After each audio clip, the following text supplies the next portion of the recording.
Have you ever truly listened to the silence? Not the absence of noise, but the sound beneath it. A low, persistent hum. The deep thrum of existence itself.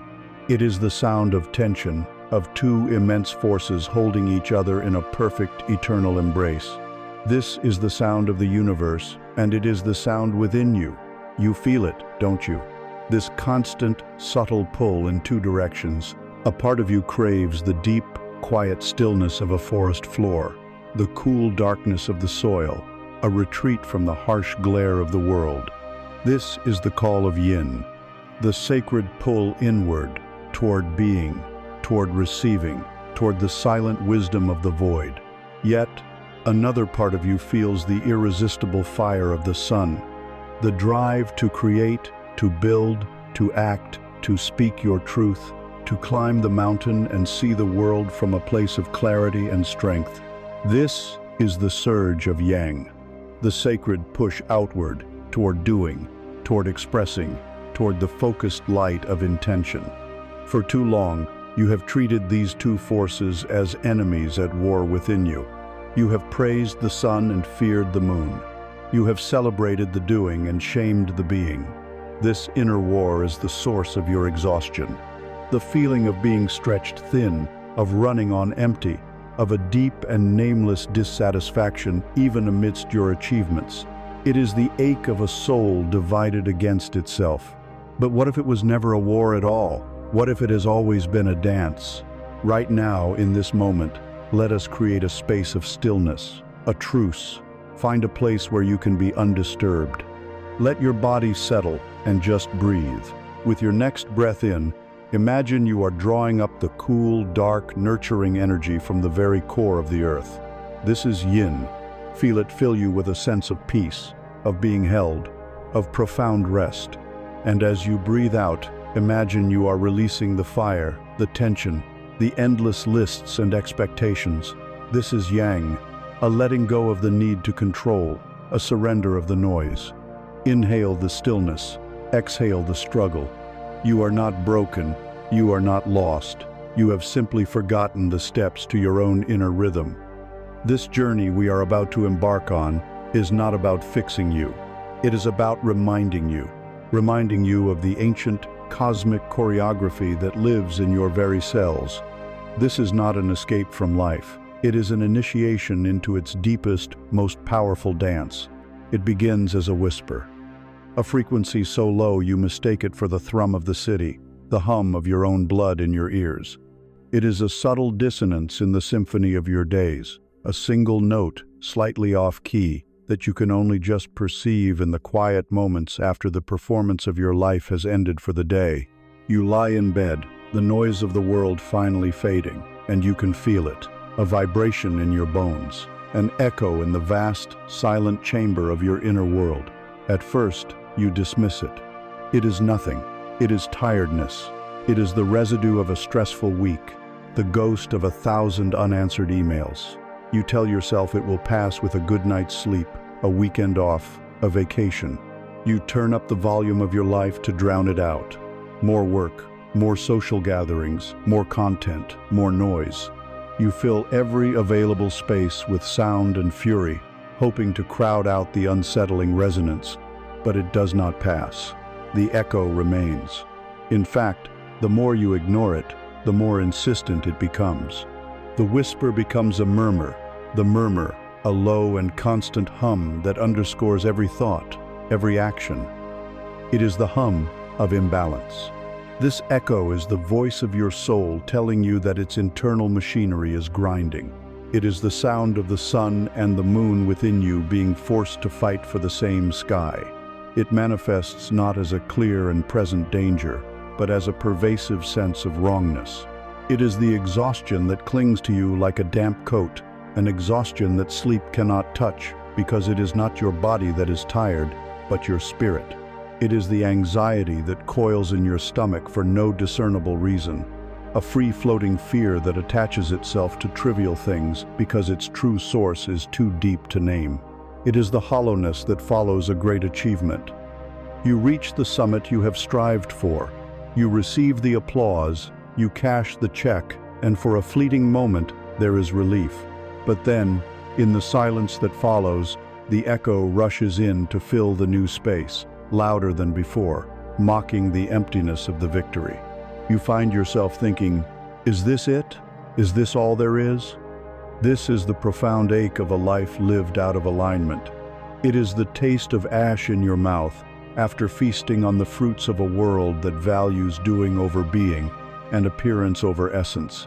The great conflict of your modern life is this: the battle between the part of you that hears the echo and the part that tries to silence it.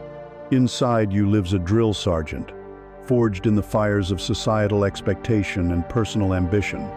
Its voice is loud, clear, and relentless. It barks orders: push harder, don't be weak. Sleep when you're dead. Optimize every moment. Show no vulnerability. This is the unbalanced yang, the masculine force twisted into a tyrant. It believes progress is a straight line, that rest is a form of desertion, and that any feeling other than relentless positivity is a failure of will. This sergeant has been your commander for a long time. You have obeyed its orders, believing it was the only path to safety and success. But there is another voice. It does not bark, it whispers. It is the voice of the ancient, receptive yin, the deep feminine wisdom that lives in your marrow. It does not say push, it says listen. It does not say faster, it says be still. It does not demand strength, it offers sanctuary. For years, every time this whisper has arisen, the sergeant has shouted it down. You have been taught to see this whisper as the enemy, as laziness, as depression, as a dangerous saboteur to your progress. And so you have spent an unimaginable amount of your life force not just in moving forward, but in the exhausting internal battle of suppressing half of who you are. The chronic fatigue you feel is not just from the doing, it is from the constant, draining effort of holding the silence at bay. Now, listen closely, for this is the truth that can begin to quiet the chamber, that echo, that discomfort, that anxiety you have been fighting with all your might. It is not your enemy. It is your most loyal and dedicated friend. It is a messenger, running tirelessly from the deepest part of your soul to the forefront of your awareness, carrying a vital dispatch. And for years, you have been trying to shoot the messenger. You have cursed it, drugged it, ignored it, and tried to outrun it. But you cannot, because it is you. Its message is simple. The balance is lost. The dance is out of rhythm. Please look. The pain is a form of grace. Like the nerve that screams when your hand touches fire, this emotional pain is a signal designed to save you from greater harm. It is begging you to stop walking a path that is burning your soul, to stop pretending that a life of pure, relentless yang is sustainable or desirable. The dissonance is a loving invitation to come home to your own wholeness, to stop the war and learn the dance. So let us begin not by trying to fix anything, but simply by learning to listen, to honor the messenger. Let us become archaeologists of our own physical form, for the body is the ultimate scroll upon which the soul writes its history. Find your stillness again. Close your eyes. Let your breath be slow and natural. We are not seeking a transcendent state. We are simply dropping our awareness from the noisy attic of the mind down into the living temple of the body. Let your attention travel, without judgment, to the top of your head. Feel the scalp, the forehead. Is there a tightness there? A furrow of constant worry? This is the signature of overthinking, of yang energy trapped in the skull. Just notice it.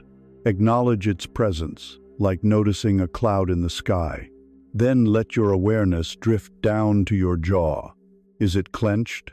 Are your teeth pressed together? Here lies the stored energy of words unspoken, of frustration swallowed. This is a dam of stuck will, a fortress against vulnerability. You do not need to release it. Simply observe it. Feel the immense energy held in that tension. Move your attention to your neck and shoulders. For so many, this is a mountain range of solidified burdens. Feel the weight, This is the physical manifestation of responsibility, of carrying the world, of the relentless push forward. Each knot is a memory of a battle, a stored command from the inner sergeant. Breathe into that space, not to force it to relax, but to bring a moment of warm, gentle awareness to it, to let it know it has been seen. Let your awareness flow down your arms to your hands. Are they balled into fists, ready for a fight? Or are they limp, devoid of energy? The hands are our connection to the world, how we give and receive. Tension here speaks of a need to control. Lifelessness speaks of a resignation, a severing of our power to create. Now bring your attention to your chest, the home of your heart. Can you feel your heartbeat? Is the area open, or does it feel constricted, shielded? This is the chamber of connection. A tightness here is a shield built to protect a vulnerable heart, a yin center that has been taught it is unsafe to be open and receptive. Beneath the shield, the echo is often the loudest. Travel down into your solar plexus, your stomach, the seat of your personal power and gut instinct. This is often where we feel the coiling of anxiety. A knot of nervous energy here is the sign of yang running rampant, a fire without a hearth, burning through your reserves. It is the feeling of being ungrounded, of your actions, being disconnected from your true, intuitive center. Conversely, a coldness or a deadness in this area speaks to a profound lack of yin, a disconnect from the wisdom of your gut, a landscape where the river of intuition has run dry. You have been relying on maps instead of your own internal compass. Just notice. No judgment, no story, just the sensation itself. Finally, bring your awareness to your legs, your feet, your connection to the earth. Do they feel solid, rooted, or do they feel jittery, restless, ready to flee? Or perhaps they are heavy, leaden, as if wading through mud. The feet tell the story of how we walk through the world. Are we grounded in the nourishing reality of the present, yin, or are we constantly running toward a future that never arrives, yang? Take a final, slow breath. You have just done something profound. You have stopped silencing the echo and have instead begun to trace its origins. You have created a map of your own beautiful, complex, imbalanced inner world. The tight jaw, the heavy shoulders, the anxious stomach, the cold feet, these are not random afflictions. They are points on your map. They are the places where the dance is most out of step, where the music has become discordant. You do not need to fix them all right now. The power is in the seeing. The power is in the compassionate awareness you have just offered to yourself. You have laid down your arms, stepped into the quiet chamber, and for the first time, truly listened. The echo is still there, but it is no longer a terrifying, nameless dread. It now has a geography. It has a texture. It has a story to tell. And now, finally, you are ready to hear it. You have now stood in the echoing chamber of your own soul. You have felt the dissonance, mapped the terrain of your inner tension and numbness. You have given your discomfort a name. But to truly understand the echo, you must understand the nature of the forces that create it. Our world has taught us a language of opposition. We think in terms of light versus dark, good versus evil, success versus failure, strength versus weakness. We are conditioned to choose a side, to vanquish the perceived enemy, to live in a state of perpetual conflict. The most profound shift you can make on this journey is to realize that the universe does not speak this language. Its language is one of complementarity, of partnership, of dance. Its primary vocabulary is yin and yang. These are not opposing forces. They are the two inseparable hands of creation. One cannot exist without the other, any more than a front can exist without a back, or an up can exist without a down. To understand them is to begin to understand the very grammar of your own existence. Let us first speak of yang. Yang is the sun within you.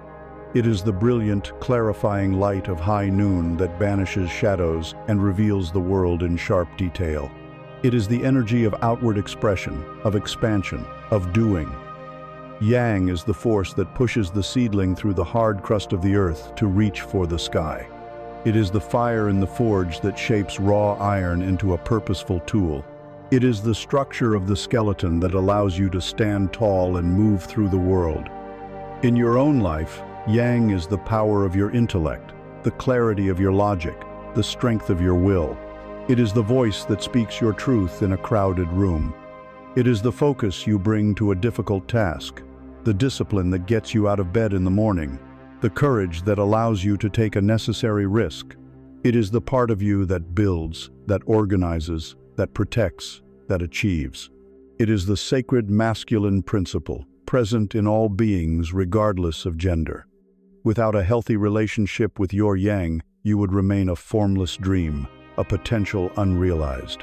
Your life would lack direction, your intentions would scatter like dust in the wind, and you would be unable to bring your inner gifts into the outer world. We need the sun. We need its warmth, its clarity, and its power to illuminate. Now, let us speak of Yin. If Yang is the sun, Yin is the moon.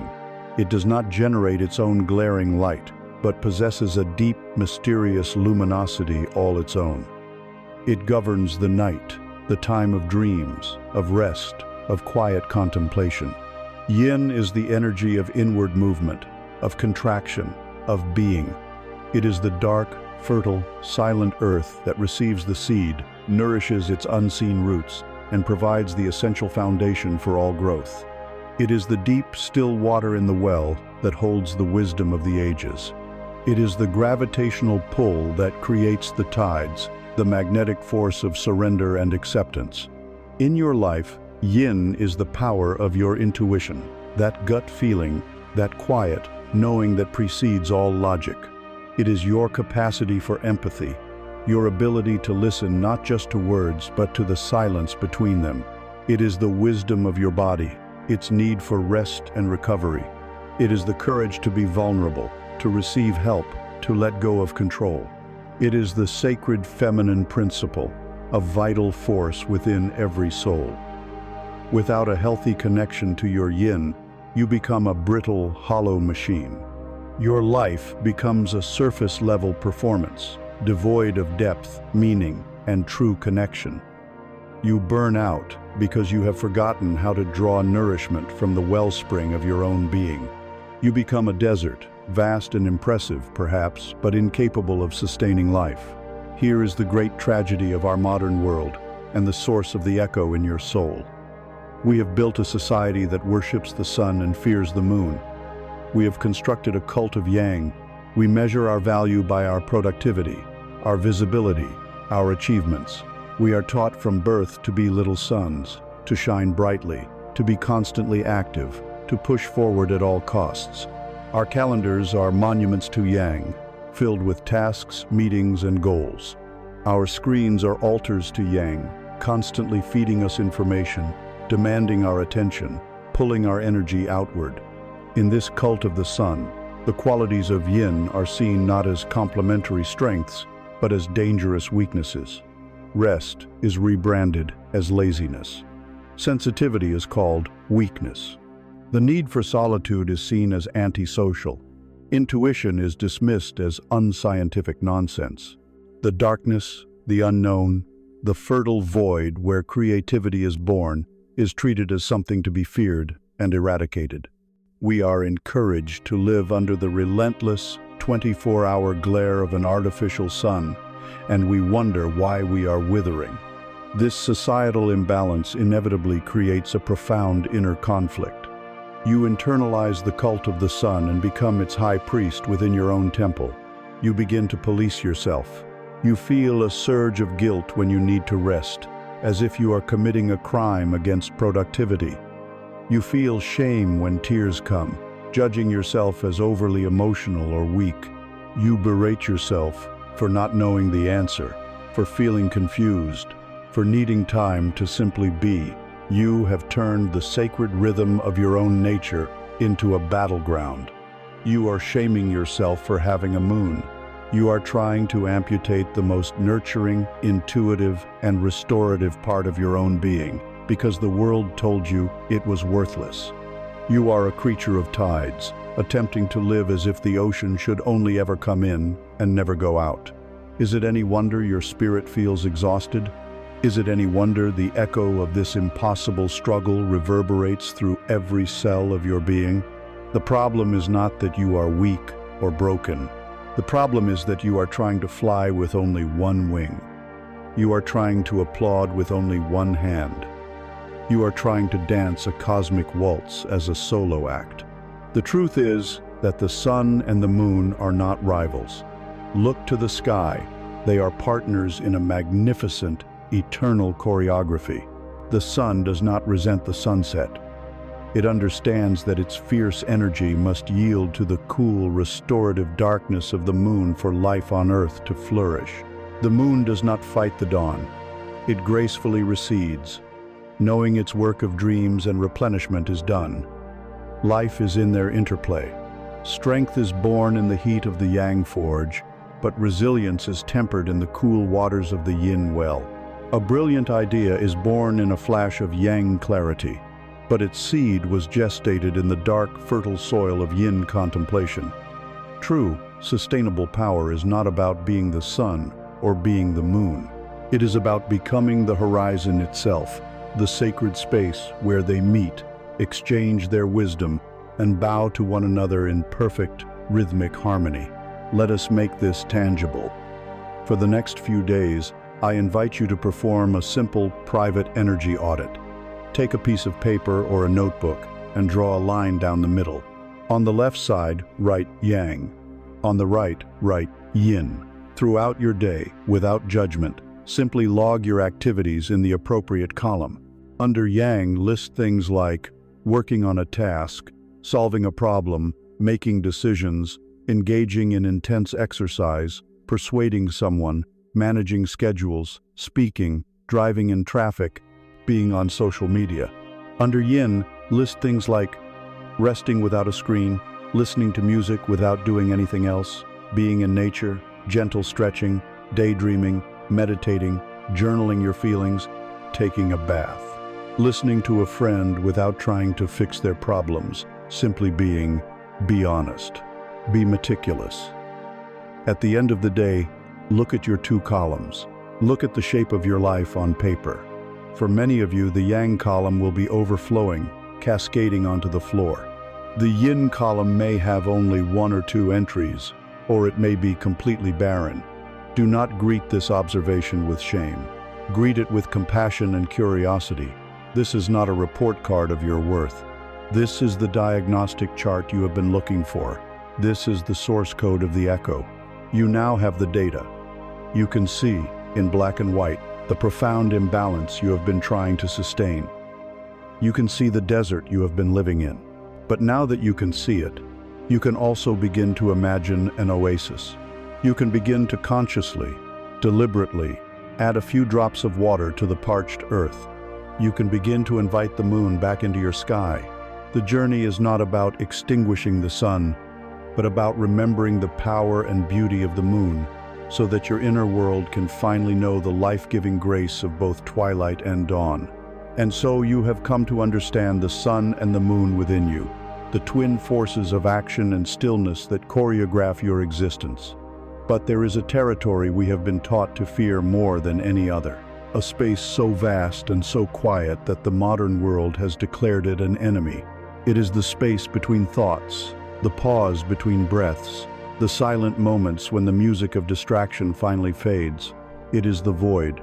Feel the instinctive recoiling at that word, the immediate urge to fill it. When a conversation ends, you reach for your phone. When a task is complete, you immediately seek the next. In the car, the radio must be on. In the home, the television hums. We have become a civilization terrified of silence, addicted to noise, running from the profound power of our own inner emptiness. We treat stillness as a failure, a sign of unproductivity, a barren landscape of nothingness. We have been taught that our worth is measured in our doing, our speaking, our creating, our forward momentum, all Yang. And so we fear its opposite. We fear that if we truly stop, if we cease the endless filling of space and time, we will come face to face with a terrifying truth, the suspicion that we are empty inside, that our lives lack meaning. This is the great deception. The void you are running from is not your enemy. It is your origin. It is not an absence to be feared, but a presence to be entered. It is not empty, it is fertile. Think of it not as an empty void, but as the fertile void. Consider the womb.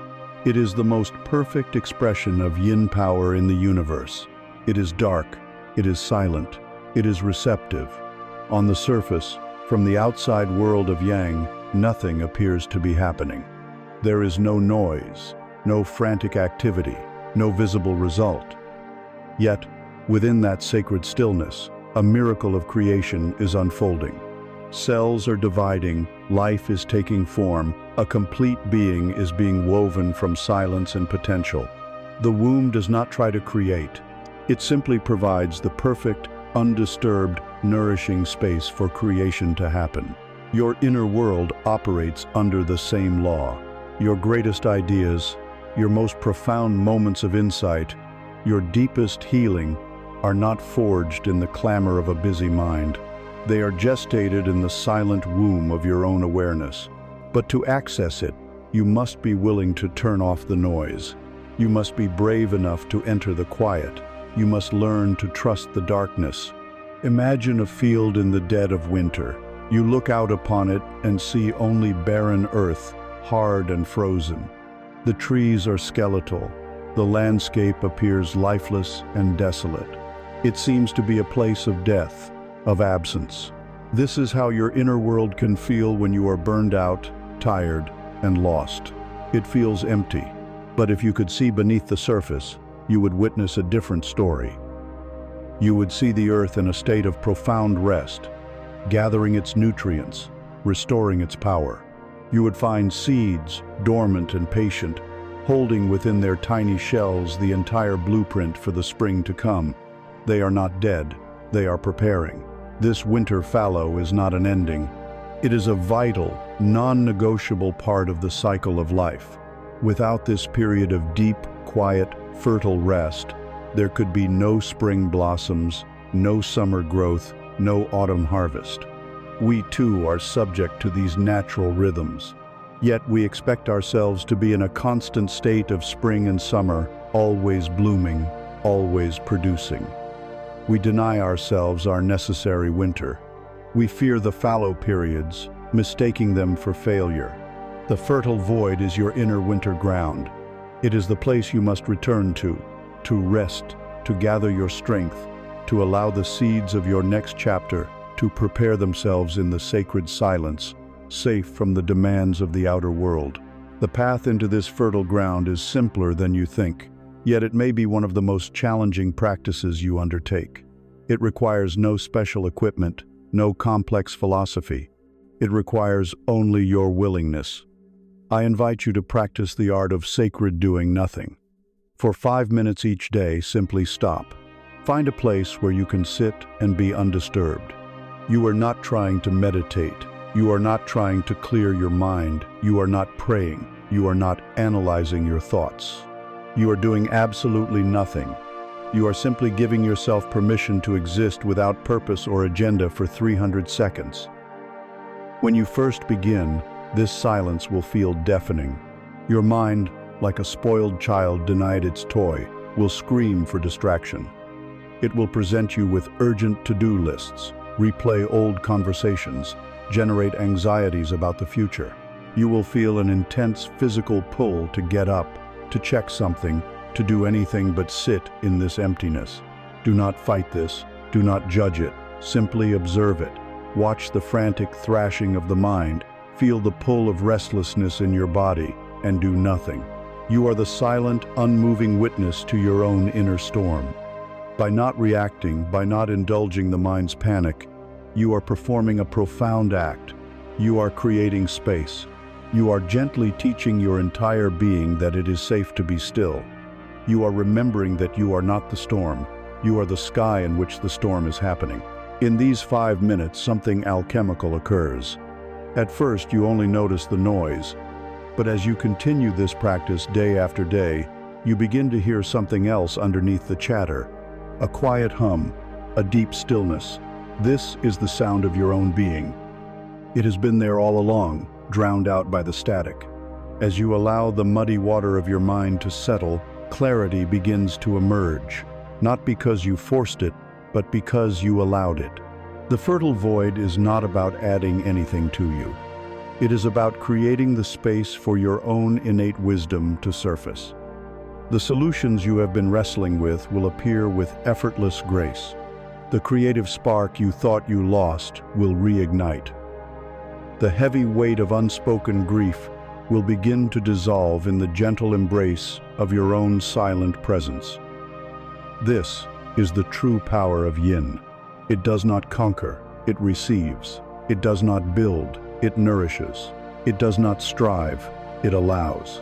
Our world is sick from an overdose of Yang, an addiction to action without presence, to speaking without listening, to knowing without feeling. The healing, for you and for the collective, begins when you reclaim the power of stillness, when you learn to honor your inner winter, when you find the courage to enter the dark, silent, and profoundly fertile void. It is the sacred ground where all things are unmade and all things are born anew. It is the space from which all true, aligned, and powerful action is born. It is the necessary silence that gives meaning and direction to every sound you will ever make. From the profound, fertile silence of the void, something begins to stir. A pulse, an impulse, a desire to move, to speak, to create, to bring form to the formless. This is the exhale after the deep inhale. This is the dawn that breaks after the long, nourishing night. This is the emergence of Yang. But this is not the Yang you have been conditioned to know. It is not the frantic, anxious, reactive energy of a world terrified of its own shadow. That is an orphaned Yang, cut off from its source, running on empty, creating noise instead of music, busyness instead of business. The action born from the fertile void is different. It is calm, centered, and potent. It moves not with the desperation of a drowning man, but with the focused grace of a master archer. It is the energy of intention, honed to a razor's edge by the stillness that preceded it. This is the power you are here to reclaim, the power of the sword of intention. Look at the nature of your exhaustion. Is it truly from the weight of your tasks, or is it from the weight of their meaninglessness? We run all day, chasing deadlines, answering emails, reacting to notifications, moving from one demand to the next. We are a ship caught in a hurricane, tossed violently by the waves of external circumstance, the crew frantically pulling ropes and patching leaks with no map, no destination, just the desperate effort to stay afloat for one more minute. This is Yang energy, untempered by Yin. It is fire without a hearth, consuming everything, including itself. It is action without clarity. And action without clarity is the very definition of suffering. It leads to the profound weariness that seeps into your bones, the burnout that makes you question everything. You are not tired because you work too much. You are tired because you are working against yourself. Your actions are scattered, 1,000 arrows shot in 1,000 different directions, their power dissipated into the wind. You have the force, but you lack the focus. You have the will, but you lack the way. Now, imagine a master swordsmith in her forge. The process of creating a legendary blade is a perfect dance of Yang and Yin. First comes the fire and the hammer. This is pure Yang. Intense heat, focused power, brute force, shaping the raw metal, beating out the impurities, giving it a basic form. This is your raw will, your desire, your energy. But a sword forged only in fire is brittle. It will shatter at the first true impact. The smith knows this, and so she takes the glowing, white-hot blade and plunges it into a trough of cool, dark water. This is the quench. This is the sudden, total immersion in Yin. From the roar of the fire to the absolute hush of the water, from intense action to absolute stillness. In this moment of radical surrender, the molecular structure of the steel is transformed. It gains its resilience, its flexibility, its true strength. This is you, taking your raw energy and plunging it into the fertile void, into your 5 minutes of silence. You are quenching your will in the waters of being, allowing your frantic energy to be tempered into resilient power. Without this yin quench, your yang action will always be brittle, prone to shattering under the pressures of life. But the process is not yet complete. The sword is strong, but it has no edge. It cannot cut. It cannot fulfill its purpose. Now comes the slow, patient, methodical work of the whetstone. The grinding, the sharpening, the defining of the edge. This is the creation of clarity. This is where intention is born. The smith is not just randomly scraping the blade. She is creating a precise angle, a perfect line. This meticulous focus is a different kind of yang, a disciplined, intelligent yang, guided by the wisdom gained in the stillness. This is the process of asking yourself, what is this energy for? What is my true aim? This is where you move beyond a scattered to-do list and forge a single powerful intention. This is your practice. After you have spent your moments in the stillness of yin, before you launch into the yang of your day, take 1 more minute. Ask yourself, what is the single most important quality I wish to embody today? Not what you need to do, but how you wish to be. Perhaps the intention is, today I act with unwavering focus. Or, today my communication is clear and compassionate. Or, today I move through my tasks with a sense of graceful ease. Choose one. Write it down. Speak it aloud. Feel it in your body. This intention is your sword's edge. It is the navigational star for your ship. Now, when the 1,000 demands of the day pull at you, you have a filter. You can pause and ask, does this action align with my intention of focus? Does this email align with my intention of compassion? Does this frantic rush align with my intention of ease? Suddenly, you are no longer a reactive victim of your day. You are the conscious wielder of your own energy. You become the one who decides. You start to notice how much of your energy was being wasted on actions and thoughts that were completely contrary to your deepest desires. You begin to cut away the non-essential. Your no becomes as powerful as your yes. This is the sword that cuts through the jungle of procrastination. Procrastination is not laziness. It is a crisis of clarity. You don't act because you are not clear on what action to take. When your intention is sharp, the next step becomes obvious. This is the sword that severs the ropes of anxiety. Anxiety thrives in the chaos of a scattered mind. A focused intention is a central organizing principle, a calm commander that brings order to the panicked troops of your thoughts. You will find you do less, yet accomplish more. Your energy, once scattered like buckshot, is now focused like a laser. You move with a new kind of power, a power that does not exhaust you, but energizes you, because it is flowing from your authentic core. You are no longer just pushing through the day, you are carving it. You are the smith and the warrior. You forge your strength in the silent waters of yin, and you wield your purpose with the sharpened sword of yang. The dance becomes deliberate, beautiful, and effective. You are no longer happening to life. You are happening. You have forged your sword of intention in the fires of yang and quenched it in the still waters of yin. You hold in your hand the power of focused, deliberate action. The temptation now is immense. The ego, having been given such a potent tool, wants to use it on everything. It wants to carve the entire world into a shape that pleases it. It sees a problem and wants to cut it. It sees a person and wants to change them. It sees the future and wants to command it. But the greatest swordsman is not the one who swings his blade the most. It is the one who understands the supreme power of knowing when to leave it sheathed.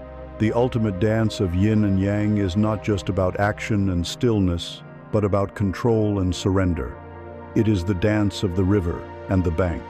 Our modern consciousness is built upon a fundamental illusion, the illusion of control. We are taught that a successful life is a controlled life. We create meticulous plans, manage our time in minute increments, and strive to bend every outcome to our will. We try to control what others think of us, what we feel, what happens next. This is Yang energy running rampant, a desperate attempt to build a fortress against the magnificent, untamable chaos of life itself. And it is the source of our deepest anxieties. We suffer not because things go wrong, but because we believe so fiercely that we should have been able to make them go right. We are like a man standing on the shore, screaming at the tide to stop, growing more and more enraged as the waves continue their relentless, indifferent advance.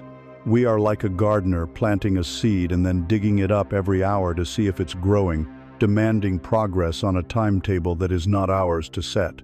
This constant, forceful striving, this white-knuckled grip on reality, is profoundly exhausting. It is a war against the universe, and it is a war you will never win. In the face of this, surrender is often seen as failure. To let go is to give up. To yield is to be weak. This is a profound misunderstanding of one of the universe's most powerful forces. True surrender is not passive resignation. It is not collapsing in defeat. It is an act of supreme wisdom and courage. It is active trust. It is the intelligence to recognize the difference between the things you can influence and the things you must allow. It is Yin in its most potent form, receptive, flexible, and deeply connected to a larger flow. It is the conscious choice to stop fighting reality and begin dancing with it. To master this dance, you must learn to become both the river and the bank. Picture a great river. The water itself is the embodiment of Yin. It is pure surrender. It holds no fixed form. It is soft, yielding, and always seeking the lowest point. When it encounters a great stone, it does not waste its energy trying to smash through it.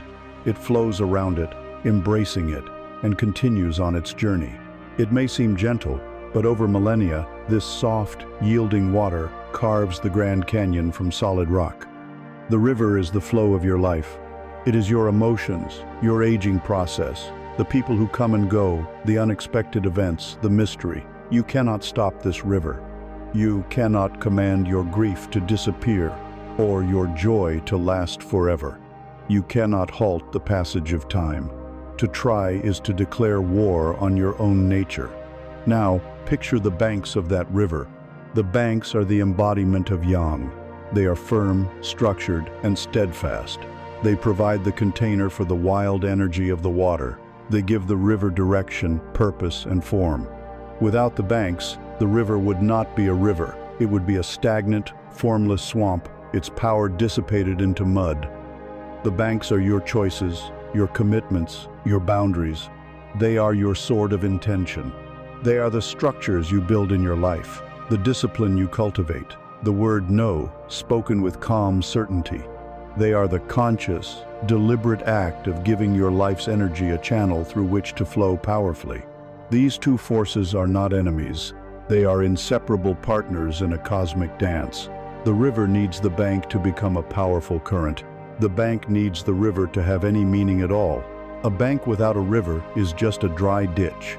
A river without a bank is a destructive flood.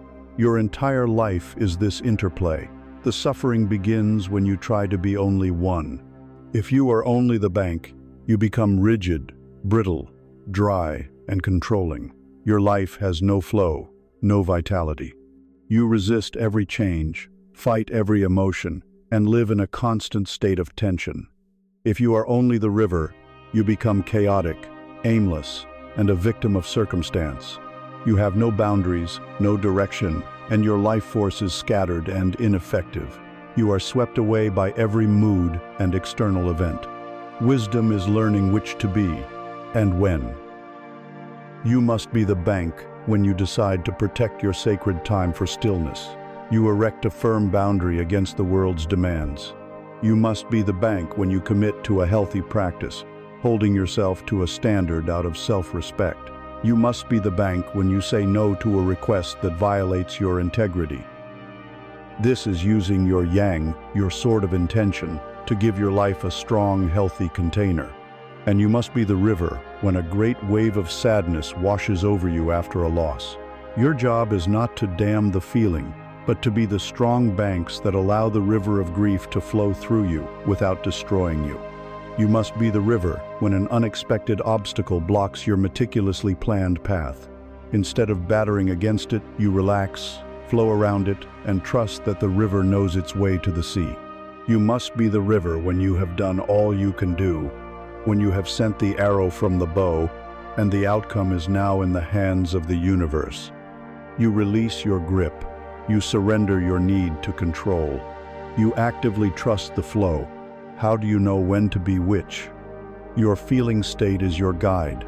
The energy of forcing, straining, and anxious managing is the feeling of being a bank where a river wants to flow.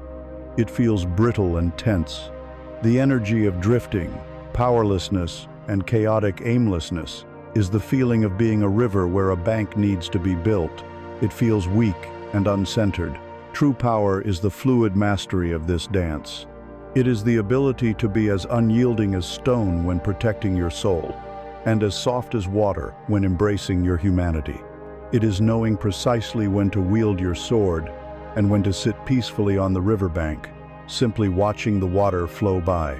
This wisdom does not come from the thinking mind, but from a deeper place of inner knowing, a quiet voice that speaks when the roar of logic finally falls silent.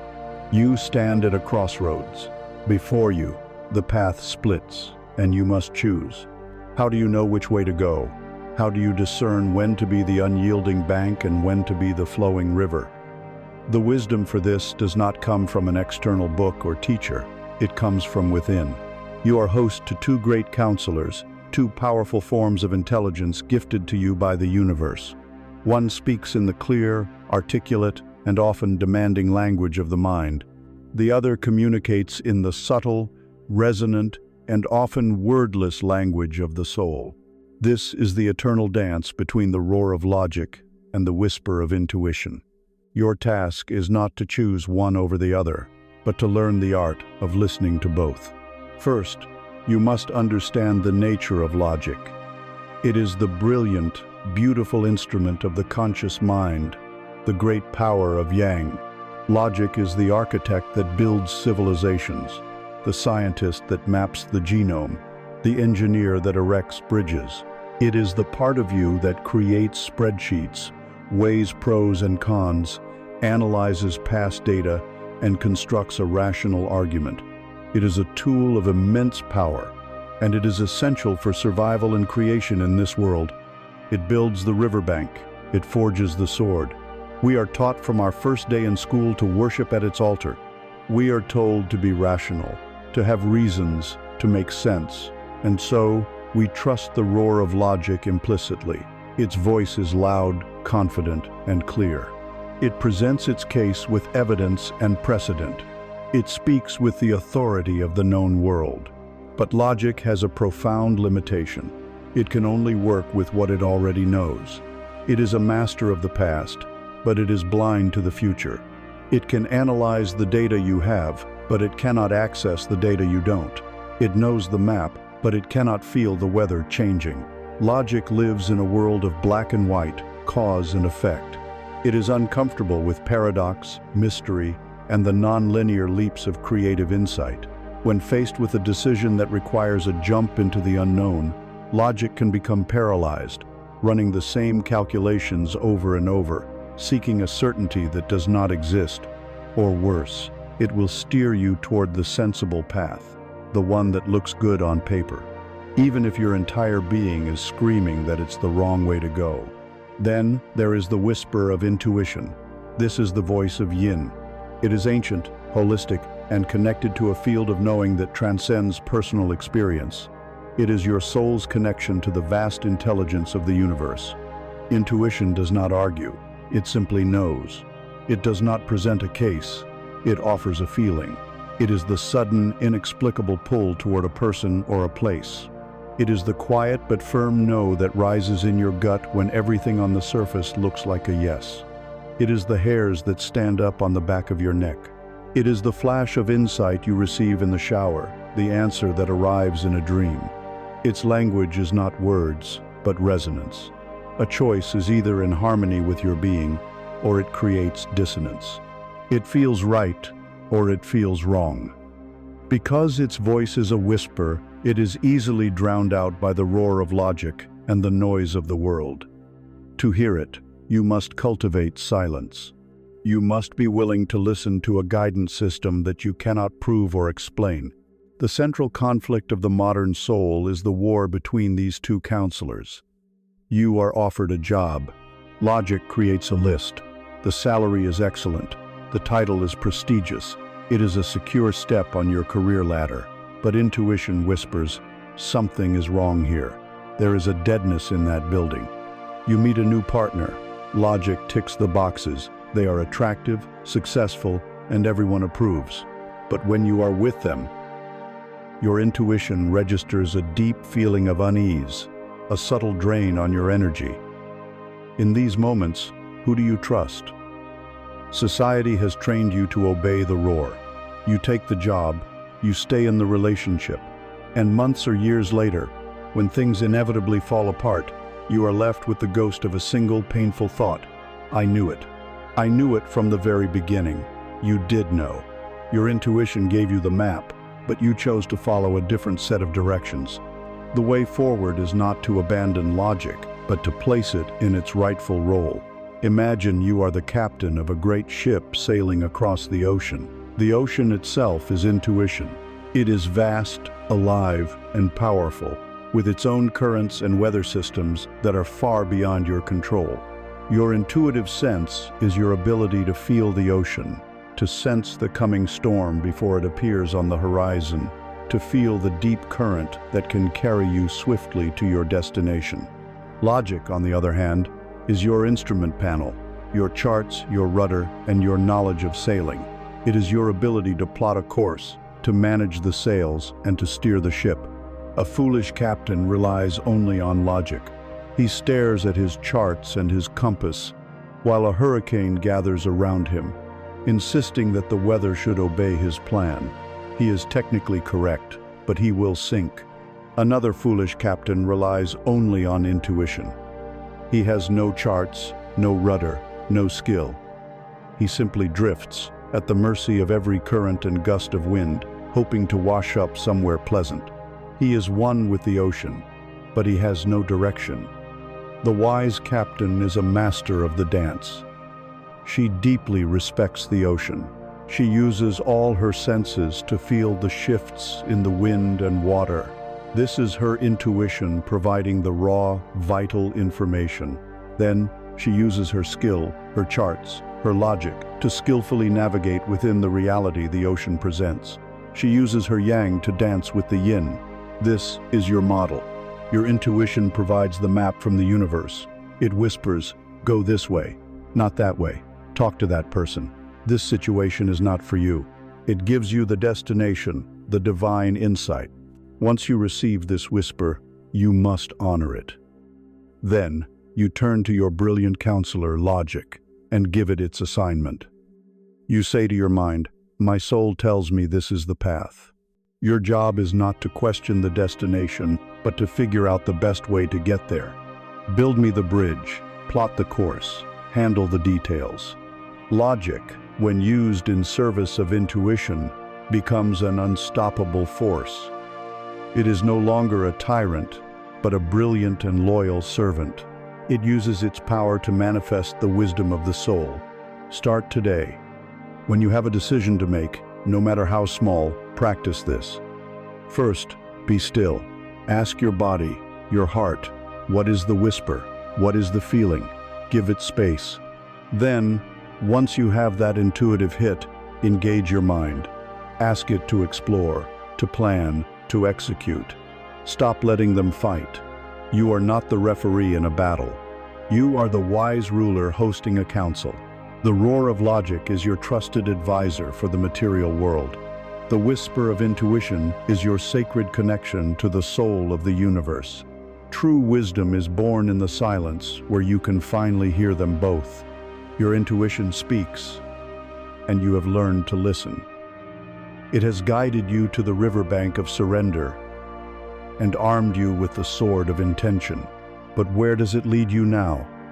Sooner or later, the whisper will guide you not outward toward a bright horizon, but inward, toward a dark, locked door within the mansion of your own soul. This is the door you have spent a lifetime avoiding. Behind it lies everything you have decided you are not. Your anger, your fear, your jealousy, your shame.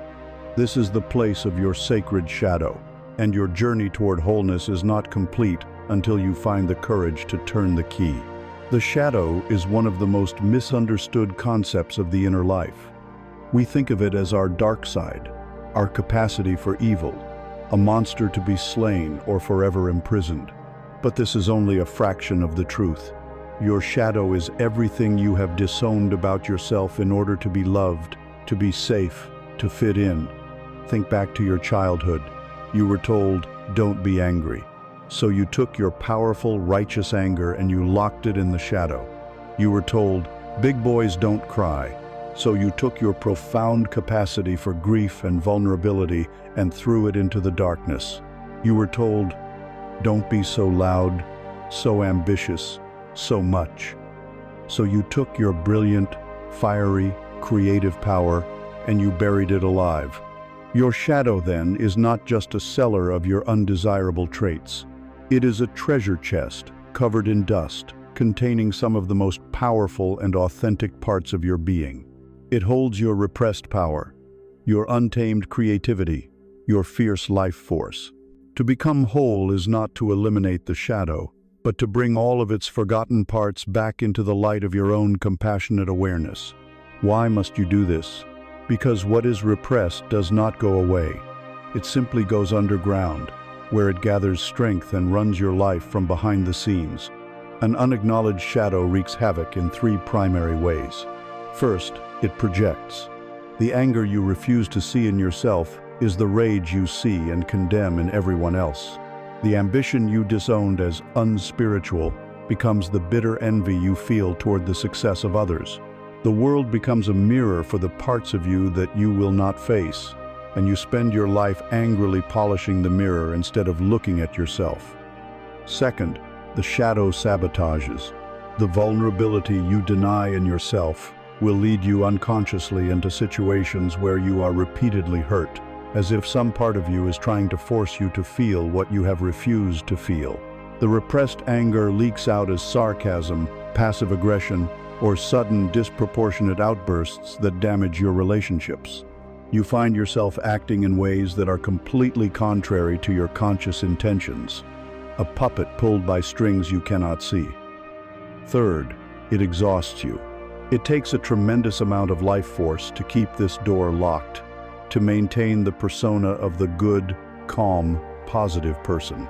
This constant inner suppression is a primary source of chronic fatigue, anxiety, and the hollow feeling that you are a fraud, just playing a part.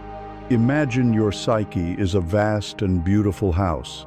You are its sole occupant.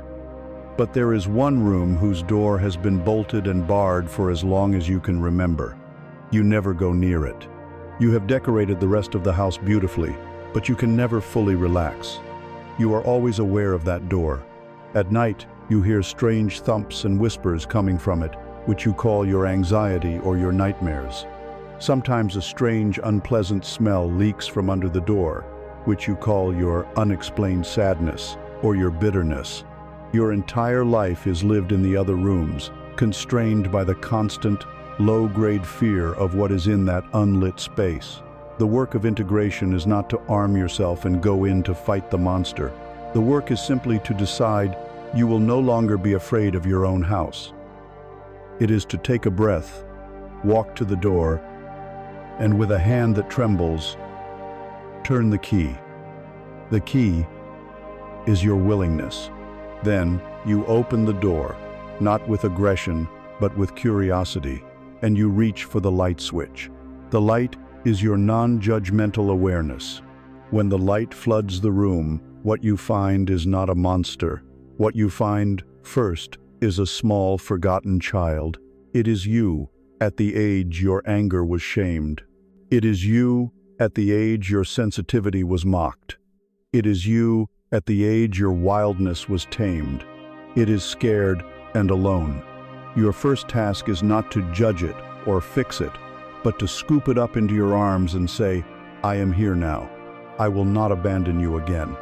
And when you look around this room, you see that it is filled with treasure chests. You open one, and inside is your fierce, protective anger, now ready to be used to set healthy boundaries. You open another, and inside is your deep vulnerability, which is the key to true intimacy and connection. You open a third, and in it shines your raw ambition and power, now ready to be used in service of your soul's purpose, not your ego's greed. The work is to slowly, patiently bring these treasures out of the darkness, dust them off, and integrate them into the rest of your house. How do you begin this sacred work? You start by turning projection into reflection. When you have a powerful, negative emotional charge towards someone, when you feel intense judgment, envy, or irritation, stop. Before you analyze them, turn the light inward. Ask, what part of me is this person showing me? Where in my own being does this same energy live? This is not about blame, but about radical self-inquiry. Secondly, you give the shadow a voice, consciously and safely. Through journaling, write a letter from your anger. Let it speak, uncensored. Write from your fear. Write from your jealousy. Let these energies communicate with you in words, so they don't have to communicate through destructive behavior. You don't have to believe them or act on them, but you must allow them to be heard. Finally, you practice radical welcome. When a dark emotion arises, instead of pushing it away, change your inner posture. Open your arms. Say, hello sadness, I see you. You belong here too. What message do you have for me? To embrace your shadow is to become truly safe in your own skin. You are no longer afraid of what might emerge from within you. You stop wasting energy on the impossible task of perfection, and you invest it in the profound journey of wholeness. You are no longer living in a few well-lit rooms. You are the calm, conscious, loving master of the entire mansion. You have walked into the unlit rooms of your own house and faced the shadows lurking there. You have begun the sacred work of reclaiming the lost parts of your soul. This act of integration leaves you more whole, more authentic, and more powerful than ever before. But it also leaves you in a state of tender vulnerability. Your newfound wholeness is like a freshly planted garden, and the chaotic, demanding world is a storm that threatens to trample it. The old patterns, the external pressures, the expectations of others will immediately rush in to pull you back into the familiar shape of who you used to be. How do you protect this fragile, sacred ground? How do you shield your inner peace from the relentless hurricane of modern life? You do it by becoming a mountain. You do it through the profound, misunderstood power of discipline. For most of us, the word discipline lands with a thud. It carries the cold weight of punishment, restriction, and joyless obligation. It is the voice of a stern teacher, a demanding drill sergeant. We see it as the enemy of freedom, the cage that limits our spontaneity. And so we resist it. We believe that true freedom lies in doing whatever we want, whenever we feel like it. This is a great and tragic illusion. The life lived at the mercy of every passing mood, every fleeting impulse, is not a life of freedom. It is a life of bondage. True freedom is not the absence of structure. It is the prize that structure earns you. The discipline you have been taught to fear is not your jailer. It is your most powerful guardian. It is the loving, unwavering yang that you consciously build to protect the serene, creative sanctuary of your yin.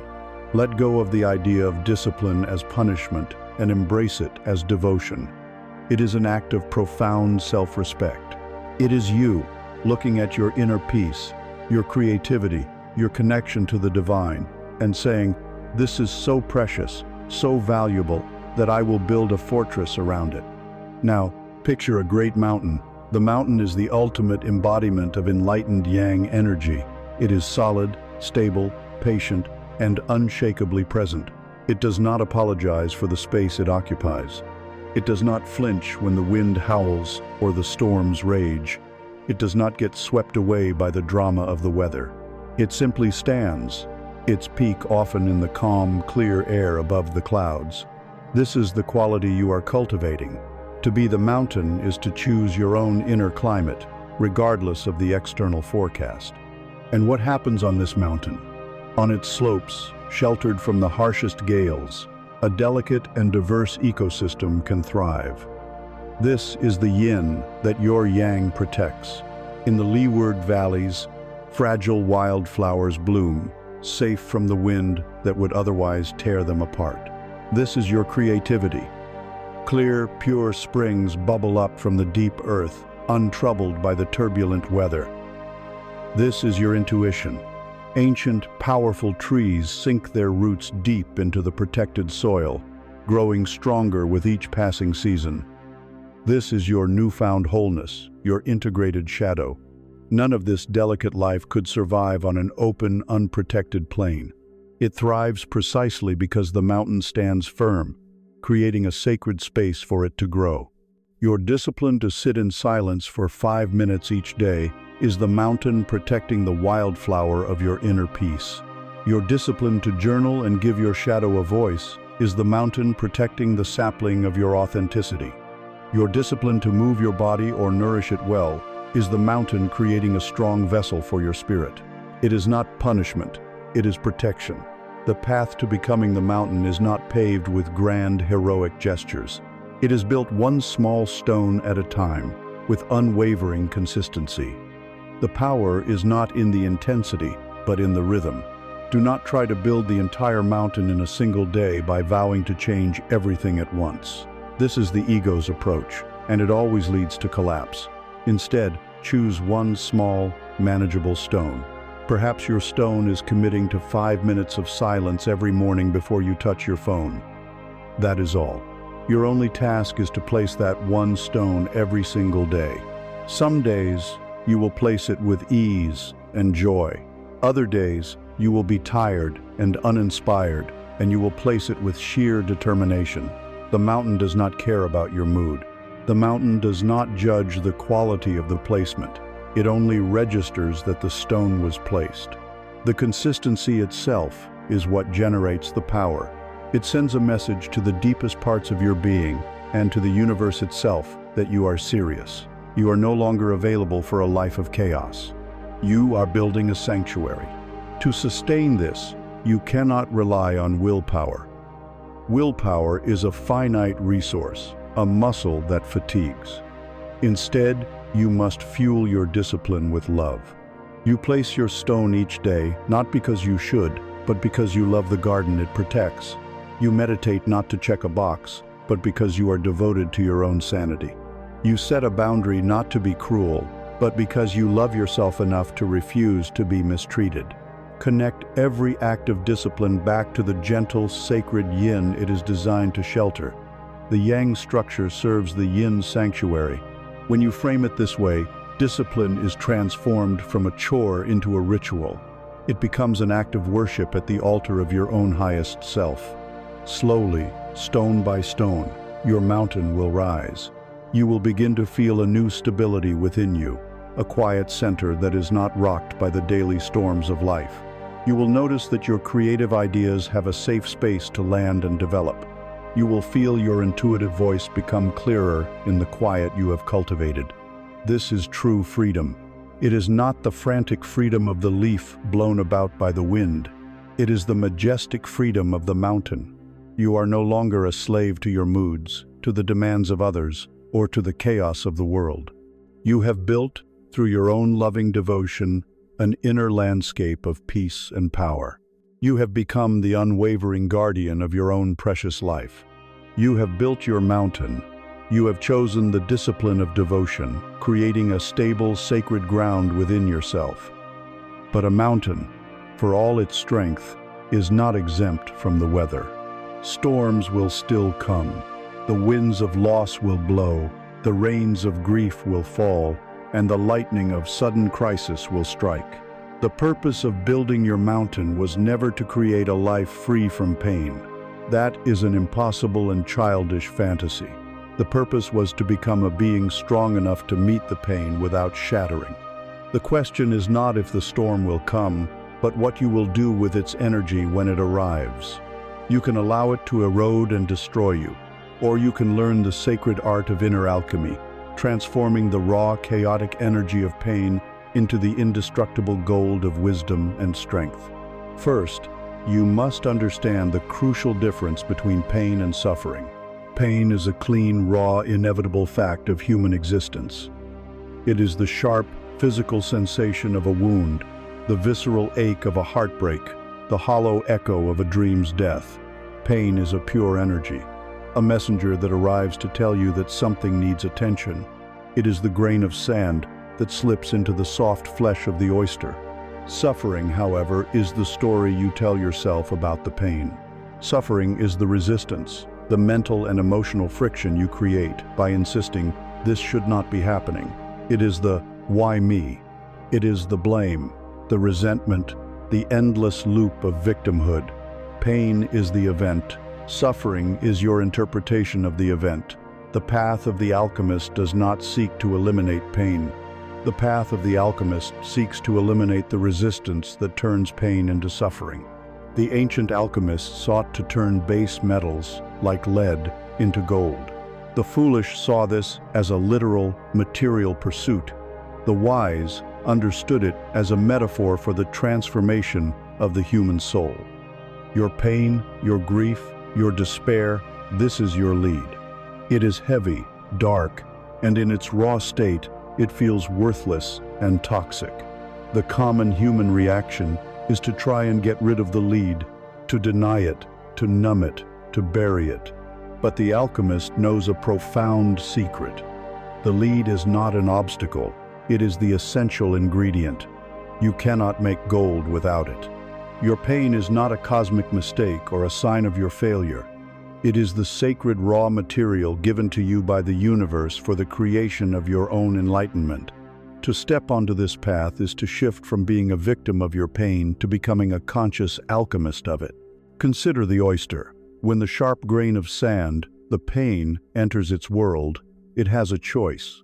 It can exist in a state of perpetual irritation and inflammation, which is suffering, or it can begin the alchemical process. It does not expel the grain of sand. Instead, it begins to coat the source of its pain with a precious, luminous substance from within its own being. This substance is called nacre. Layer after patient layer, it lovingly, consciously surrounds the sharp intruder, not to destroy it, but to transform it. This is your model for healing. The pain arrives.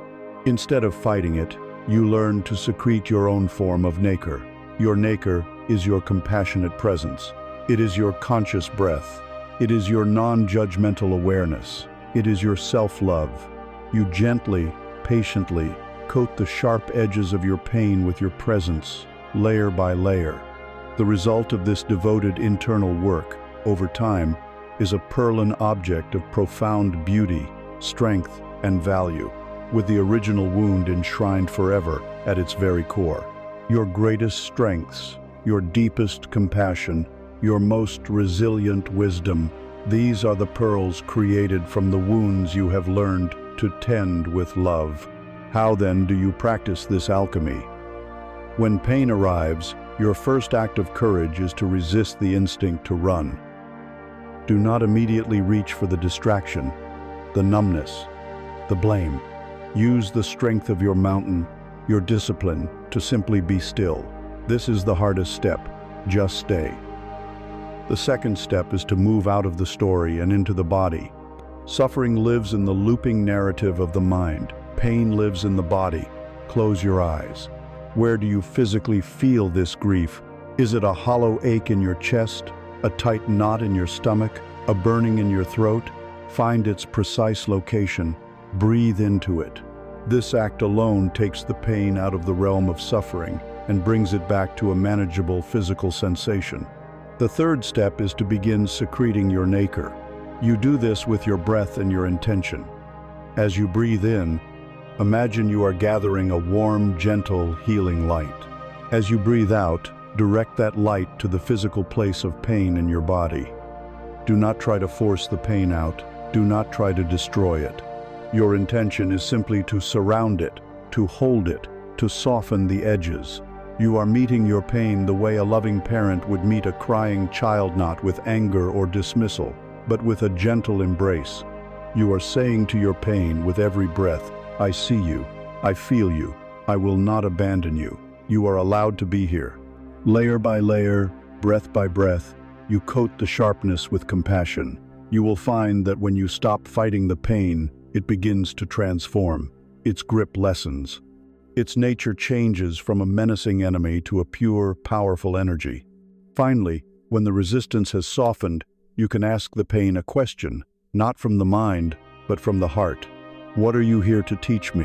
What strength are you forging in me? What door are you opening in me that was closed before? Pain, when met with awareness, is always a teacher. It burns away the non-essential. It deepens you, humbles you, and cracks you open in ways that comfort could never achieve. The lead begins to glow, the gold begins to appear. And the most beautiful alchemy of all is what happens next. Your transformed pain becomes empathy. Before this process, you could sympathize with another's suffering, but now you can understand. Your own healed wounds become bridges of light, allowing you to connect with the heart of another human being. You are no longer defined by what happened to you. You are defined by the beautiful, strong, and compassionate soul you forged from the fire. You have walked through fire and faced your shadows. You have stood on the mountain of your own making and learned to alchemize pain into power. This profound inner transformation, this sacred work done in the silent forge of the soul, now seeks a voice. It seeks to express itself, to touch the world, to take form. The primary way your inner reality shapes your outer reality is through the words you speak. But what kind of words will they be? Will they be the hollow echoes of old habits, or will they ring with the resonant frequency of your newfound wholeness? Your journey now leads you to the mastery of your own voice, learning to speak not from the surface of the mind, but from the deep, aligned center of your being. You are here to discover the vibration of truth. Consider the nature of most human speech. It is an endless, unconscious chatter, a river of noise flowing from a source of fear. We speak to fill the void of silence because stillness makes us uncomfortable. We speak to manage the perceptions of others, carefully curating our words to present a version of ourselves we believe will be approved of, a constant, exhausting performance. We speak to defend the fragile ego, to argue a point, to prove we are right, to posture and preen. We speak out of habit, out of anxiety, out of a need for attention. This is speech disconnected from its power source. It is yang without yin. It is a dry, crackling sound that adds to the noise of the world but offers no true nourishment. It is a currency we have devalued through hyperinflation, spending our words so freely that they have become almost worthless. And it leaves us feeling drained, misunderstood, and often with a residue of regret. Now, imagine a different quality of communication. Imagine speech that arises from a place of profound inner stillness. Imagine words that are not reactions but creations. This is speech that is aligned. It is when your thoughts, your emotions, your body, and your soul are all in coherence, all vibrating at the same frequency. This speech has a weight, a presence, a quality that is felt as much as it is heard. It does not need to be loud to command attention. It does not need to be aggressive to be powerful. It cuts through confusion like a clear tone ringing in a chaotic room. This is the vibration of truth. It is not about a brutal, egoic honesty used to wound others. It is the simple, clear resonance of a being speaking from their authentic core. Think of yourself as a great bronze bell. A bell is a sacred instrument designed to create a resonant sound that can travel for miles, calling people to presence, clearing the very air with its vibration. Your voice, Your capacity for expression is such an instrument. A bell produces a beautiful tone for one reason above all, because it is empty. The resonance is born in the void within. This is the inner silence you have cultivated. A bell filled with sand or stones cannot ring. It can only produce a dull, lifeless thud. A person filled with unprocessed pain, with a noisy and chaotic mind, cannot speak with true resonance. Their words are thuds. They are heavy with the debris of their inner world. The alchemical work you have done, transforming your lead into gold, has been the process of emptying your bell, clearing out the debris so that you can finally ring true. The way the bell is struck also matters. This is your yang, your intention. You can strike the bell frantically, with any random object, producing a jarring, unpleasant clang. This is reactive, unconscious speech. Or you can take a moment. You can choose the proper striker, the mallet wrapped in soft felt. This is your conscious intention. You can pull it back with a steady hand. This is the sacred pause. And you can strike the bell with a focused, yet relaxed energy, allowing the tone to emerge from the bell's own inherent nature. This is speaking from alignment. The resulting sound is pure, clear, and powerful. It vibrates out into the world, not as an act of aggression, but as an offering of clarity. This is your truth. How do you practice this? How do you learn to ring true? Your greatest tool is the sacred pause. Before you speak, especially in a conversation that is emotionally charged, learn to take one single conscious breath. This breath is a circuit breaker.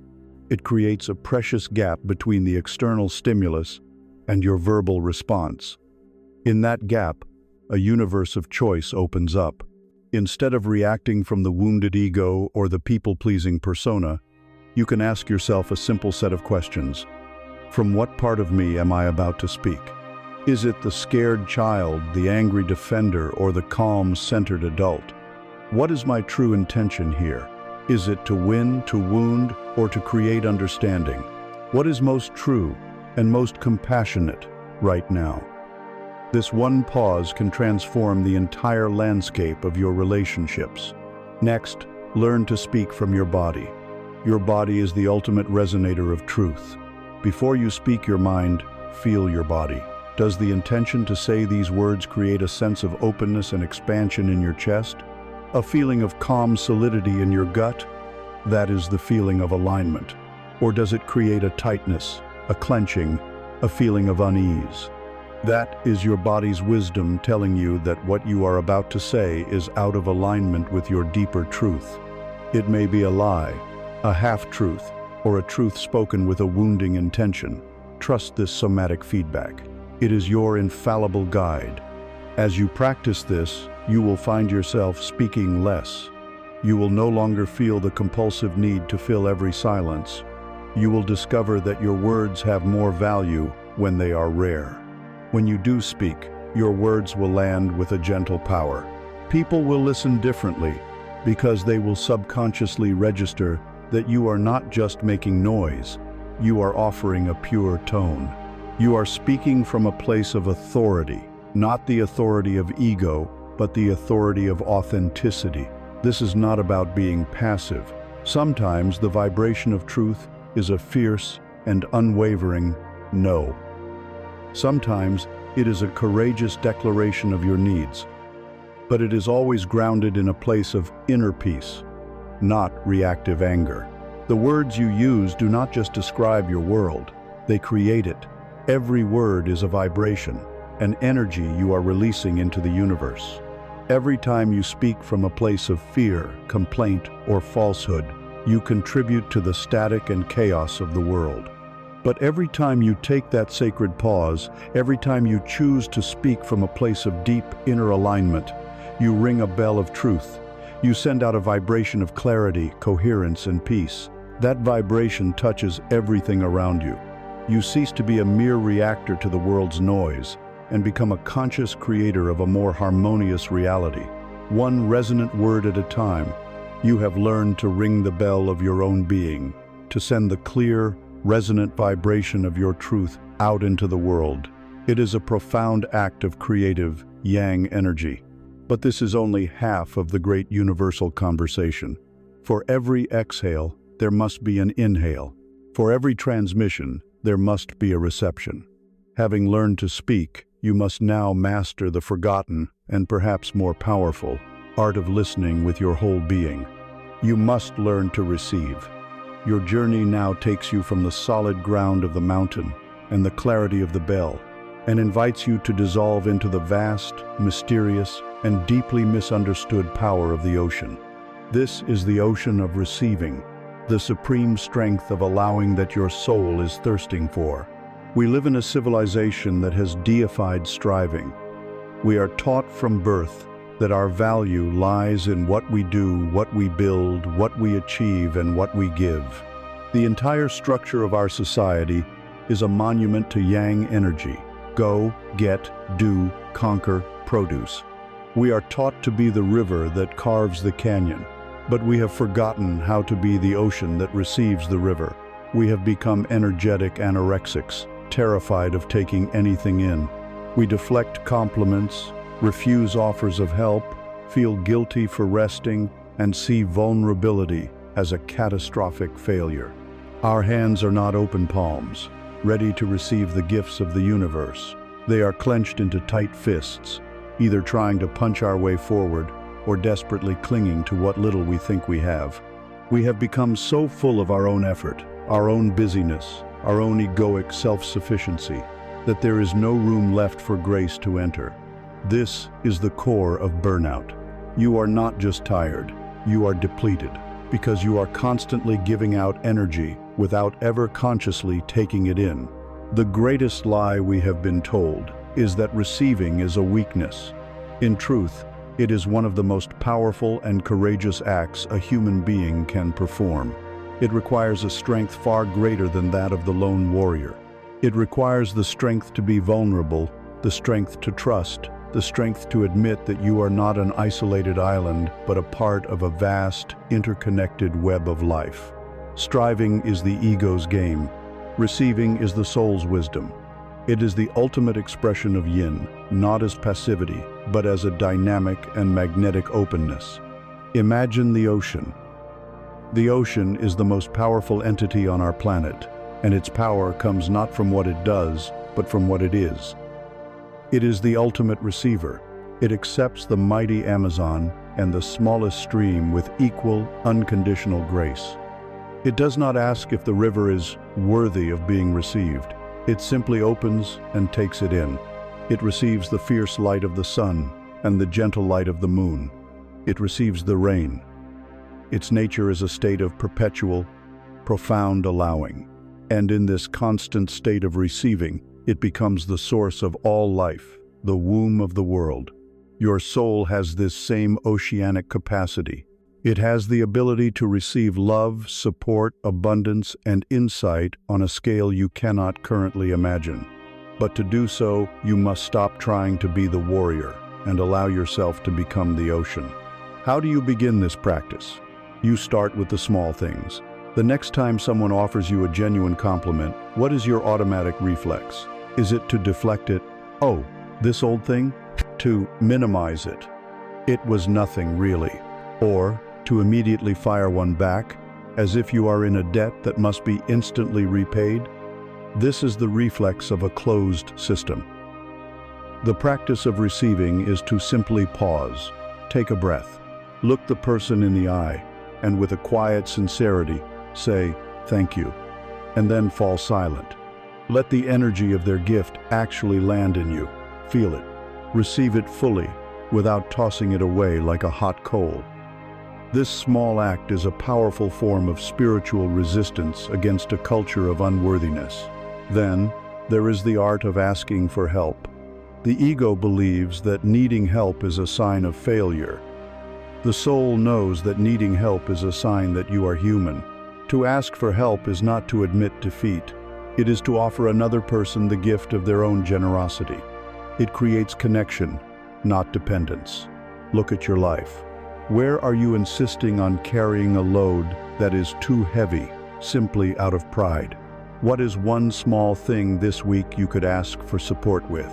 It could be asking a friend to listen while you process a difficult emotion, or asking a colleague for help with a task.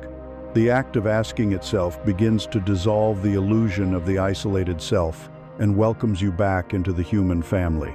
You can practice receiving from the world around you. Go outside, stand in the sun. Instead of just noting that the sun is out, consciously receive its warmth. Feel the photons that have traveled millions of miles landing on your skin as a gift. Feel the support of the earth beneath your feet, holding you up without you having to do anything to earn it. Listen to the sound of the wind in the trees and receive it as a form of music. Nature is in a constant state of giving. We have simply forgotten how to be open to it. The most profound act of receiving is to receive rest. We have corrupted rest into another form of consumption or distraction. We rest by scrolling through our phones or binge-watching shows, which often just depletes us further. True, oceanic rest is a conscious act of allowing yourself to be replenished. It is lying down and doing nothing. It is giving yourself permission to be unproductive. It is to allow your energetic cup, emptied by the endless demands of the world, to be slowly filled again by the universe. It is a radical act of trust, believing that if you stop striving for one moment, the world will not fall apart. When you learn to receive, you shift your entire relationship with the universe. You move from a mindset of scarcity, where you must fight and claw for every scrap, to a mindset of abundance, where you see that life is constantly offering you gifts. Your primary work is not to wrestle these gifts from a reluctant God, but simply to unclench your fists, open your hands, and become vast and open enough, like the great ocean, to allow them to pour in. You have learned to become the ocean, to open yourself to the vast, nourishing influx of the universe. You have allowed your cup to be filled. As you sit in this state of receptive stillness, you will begin to notice a new energy stirring within you. It is a warmth, a pressure, a gathering force. It is the sunlight the ocean has absorbed, now ready to fuel the great currents of life. This energy has a name, passion. It is the deep, soulful yes that rises from within, the creative impulse that yearns for expression. Having received the fuel, you must now learn to ignite the engine. Your journey leads you from the quiet depths of the receptive yin to the radiant, expressive power of the creative yang. You are here to learn to channel the sacred fire of creation. Passion, in its raw state, is a pure yin energy. It is wild, formless, chaotic, and beautiful. It is the flash of inspiration, the melody that appears in your mind, the burning desire to build, to write, to paint, to heal, to connect. It is the voice of your soul demanding to be made manifest. Many people experience this fire, but they do not know what to do with it. They become passion addicts, chasing the momentary high of a new idea, but never bringing anything to fruition. Without a channel, this potent energy either becomes a destructive wildfire or a fleeting spark.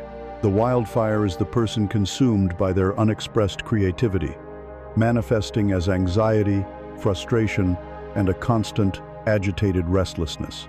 They are burning from the inside out because the fire has nowhere to go. The fleeting spark is the person who has a brilliant idea, feels intense excitement for a day or two, and then, because there is no structure to contain the energy, it simply dissipates into the air, leaving behind the cold ashes of self-doubt and the familiar story of, "I never finish anything." The secret of all creation, from the forging of a star to the writing of a poem, is the marriage of this yin fire with a yang structure. Your passion is the fuel. Your focused, disciplined action is the engine that transforms this fuel into movement. The fire alone is just a dangerous blaze. The engine alone is just cold, dead metal. The miracle happens when they are brought together. You must build a furnace for your fire. You must construct a crucible strong enough to contain the immense heat of your own passion and channel it into a focused, powerful beam of creative output. This furnace, this engine, is your discipline. It is the conscious structure you build to honor the wild gift of inspiration. It is the loving yang that gives form to the formless yin. How do you build this engine? The first and most radical step is to build the container before you feel the fire. We have a romantic notion that we should only work when the muse strikes. This is a recipe for failure. The professional, the true creator, knows that the muse does not visit those who wait. She visits those who are already at their posts. You build the engine by showing up. You build the furnace by creating a scheduled, sacred time and space for your creative work, whether you feel inspired or not. The writer sits at the desk at 9 a.m. every day. The painter prepares the canvas. You create the ritual and the structure, and this act of devotion is what calls the fire to you. You are telling the universe, I am ready. I have built a vessel worthy of your gifts. Next, you must understand that an engine does not run on one single, massive explosion. It runs on thousands of small, contained, and repeating bursts of energy. The grand vision of your passion, the finished book, the thriving business, the healed world, can be paralyzing in its scale.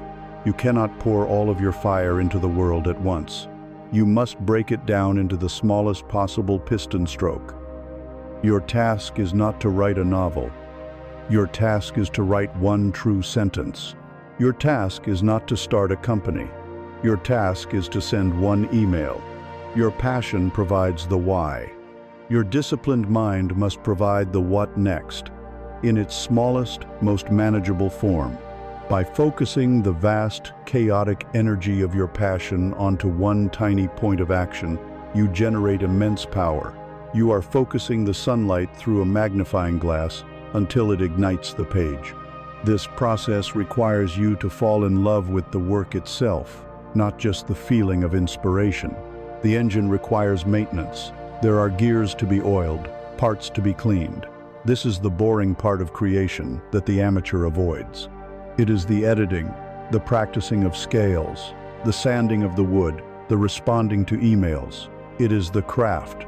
The true creator understands that this patient, often unglamorous work is an act of supreme devotion. It is how you polish the vessel. It is how you show respect for the fiery gift you have been given. To honor your passion is to be willing to do the tedious work required to give it a beautiful and resilient form. It is the steady, repetitive action of the engine that carries you through the valleys when the emotional fire of passion naturally ebbs. Finally, you must remember that the engine consumes fuel. You cannot remain in a state of pure yang output forever. The creative process is a rhythm, a dance. After a period of focused, disciplined work of running the engine, you must consciously return to the yin of receiving. You must return to the ocean. You must rest, play, explore, and refill your well with new experiences and new inspirations. You must feed the fire. When you understand this cycle, you are freed from the tyranny of burnout. You learn to honor both the creator and the receiver within you. You are not a passive dreamer waiting for life to happen. You are a creator, a conduit between the formless world of spirit and the world of material reality. Your passion is the divine whisper of potential. Your discipline is the sacred act of turning that whisper into a roar that can shape the world. Stop waiting for your passion to move you. Choose a discipline, build your engine, and begin the holy work of channeling your fire into form, one small, deliberate, and powerful action at a time. You have explored the great dance of yin and yang that choreographs existence. You have learned to channel the fire of creation and receive the grace of the ocean. You have journeyed inward to the shadow and outward to the world. But where does this entire epic unfold? On what stage does this cosmic dance take place? The answer is one of radical and devastating simplicity. It all happens in the space between one breath and the next. It all happens now. Your entire journey of becoming has been leading you to this one singular destination, the present moment. We are taught to live on a timeline, forever oscillating between the ghost of what was and the mirage of what will be. But your true power, your only point of reality, lies at the still center of that swinging pendulum. You are here to drop the anchor of presence and find your home in the eternal now. Think of the past as a great yin ocean. It is vast, deep, and already formed. It is the realm of memory, of history, of lessons learned, and wounds received. It holds everything that has brought you to this point, but it is gone. To live in the past is to be a ghost haunting the museum of your own life. You are adrift in the wake of your own ship, endlessly replaying old victories and defeats, forever defined by a reality that no longer exists. This is the source of regret, of resentment, of the heavy, depressive energy that comes from trying to live in a world made of memory. It is a powerful magnetic force, but it is a realm of shadows. Then, think of the future as a boundless yang sky. It is pure potential, pure energy, unformed and electric with possibility.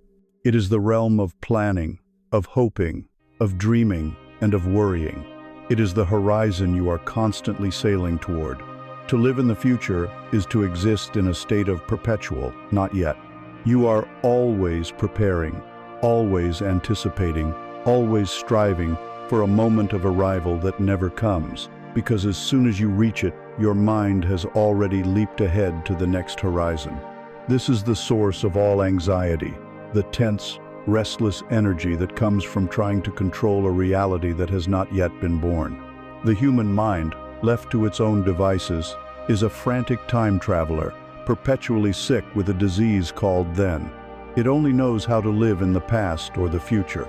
It treats the present moment, the only reality you will ever experience, as a mere inconvenience, a stepping stone to get to a more important memory or a more promising future.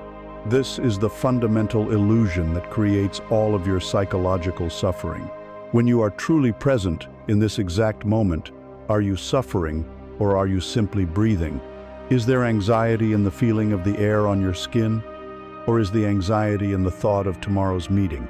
Is there depression in the sound of a bird outside your window? Or is the depression in the memory of yesterday's failure?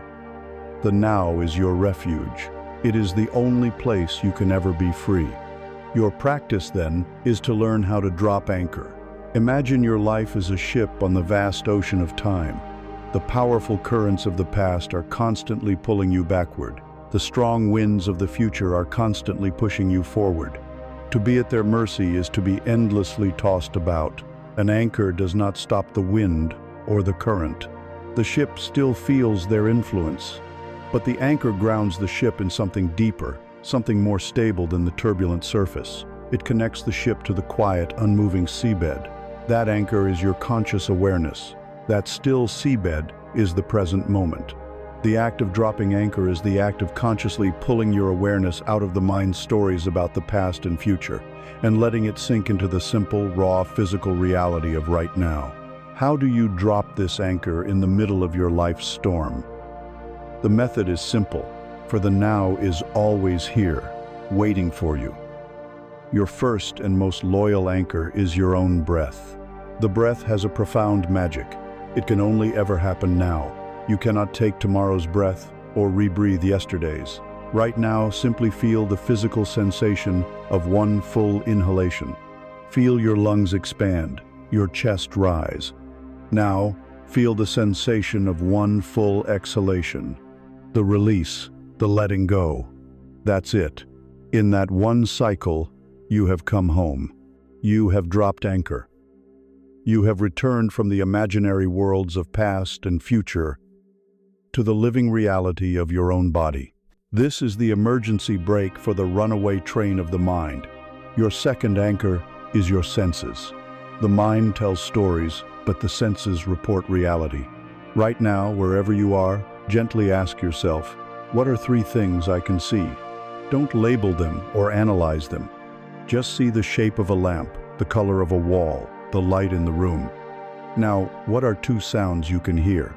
The hum of a machine, a distant voice. Just hear them as pure vibration. Finally, What is one sensation you can feel in your body? The pressure of your feet on the floor, the texture of your clothes on your skin. By simply cataloging the raw sensory data of the moment, you have pulled your awareness out of the realm of abstract thought and anchored it firmly in the physical world. You have landed in reality. You can practice this with any simple task. When you wash your hands, don't think about the next thing you have to do. Feel the sensation of the warm water. Smell the soap. Hear the sound. This is it. This moment of washing your hands is your life. There is nothing more important happening anywhere in the universe because this is the only place you are. By transforming mundane moments into anchors of presence, you begin to dissolve the boundary between meditation and life. You learn to live in a state of grounded awareness. The past cannot be changed. The future is an illusion. All of your power to create, to heal, to love, and to experience joy exists in one place and one place only. Now, you cannot heal your past by thinking about it more. You can only heal your past by bringing the memories and the wounds into the compassionate, loving light of your present moment awareness. You cannot build a better future by worrying about it. You can only build a better future by taking a conscious, aligned, powerful action in this present moment. The now is not a means to an end. It is the destination. It is the sacred ground where the entire dance of life unfolds. Drop your anchor. Welcome yourself home. You have learned to drop your anchor in the deep, quiet seabed of the now. Here in the present moment, you have found your ground, your center, your refuge, but you are not alone here. The now is not an empty void. It is a vibrant, populated space.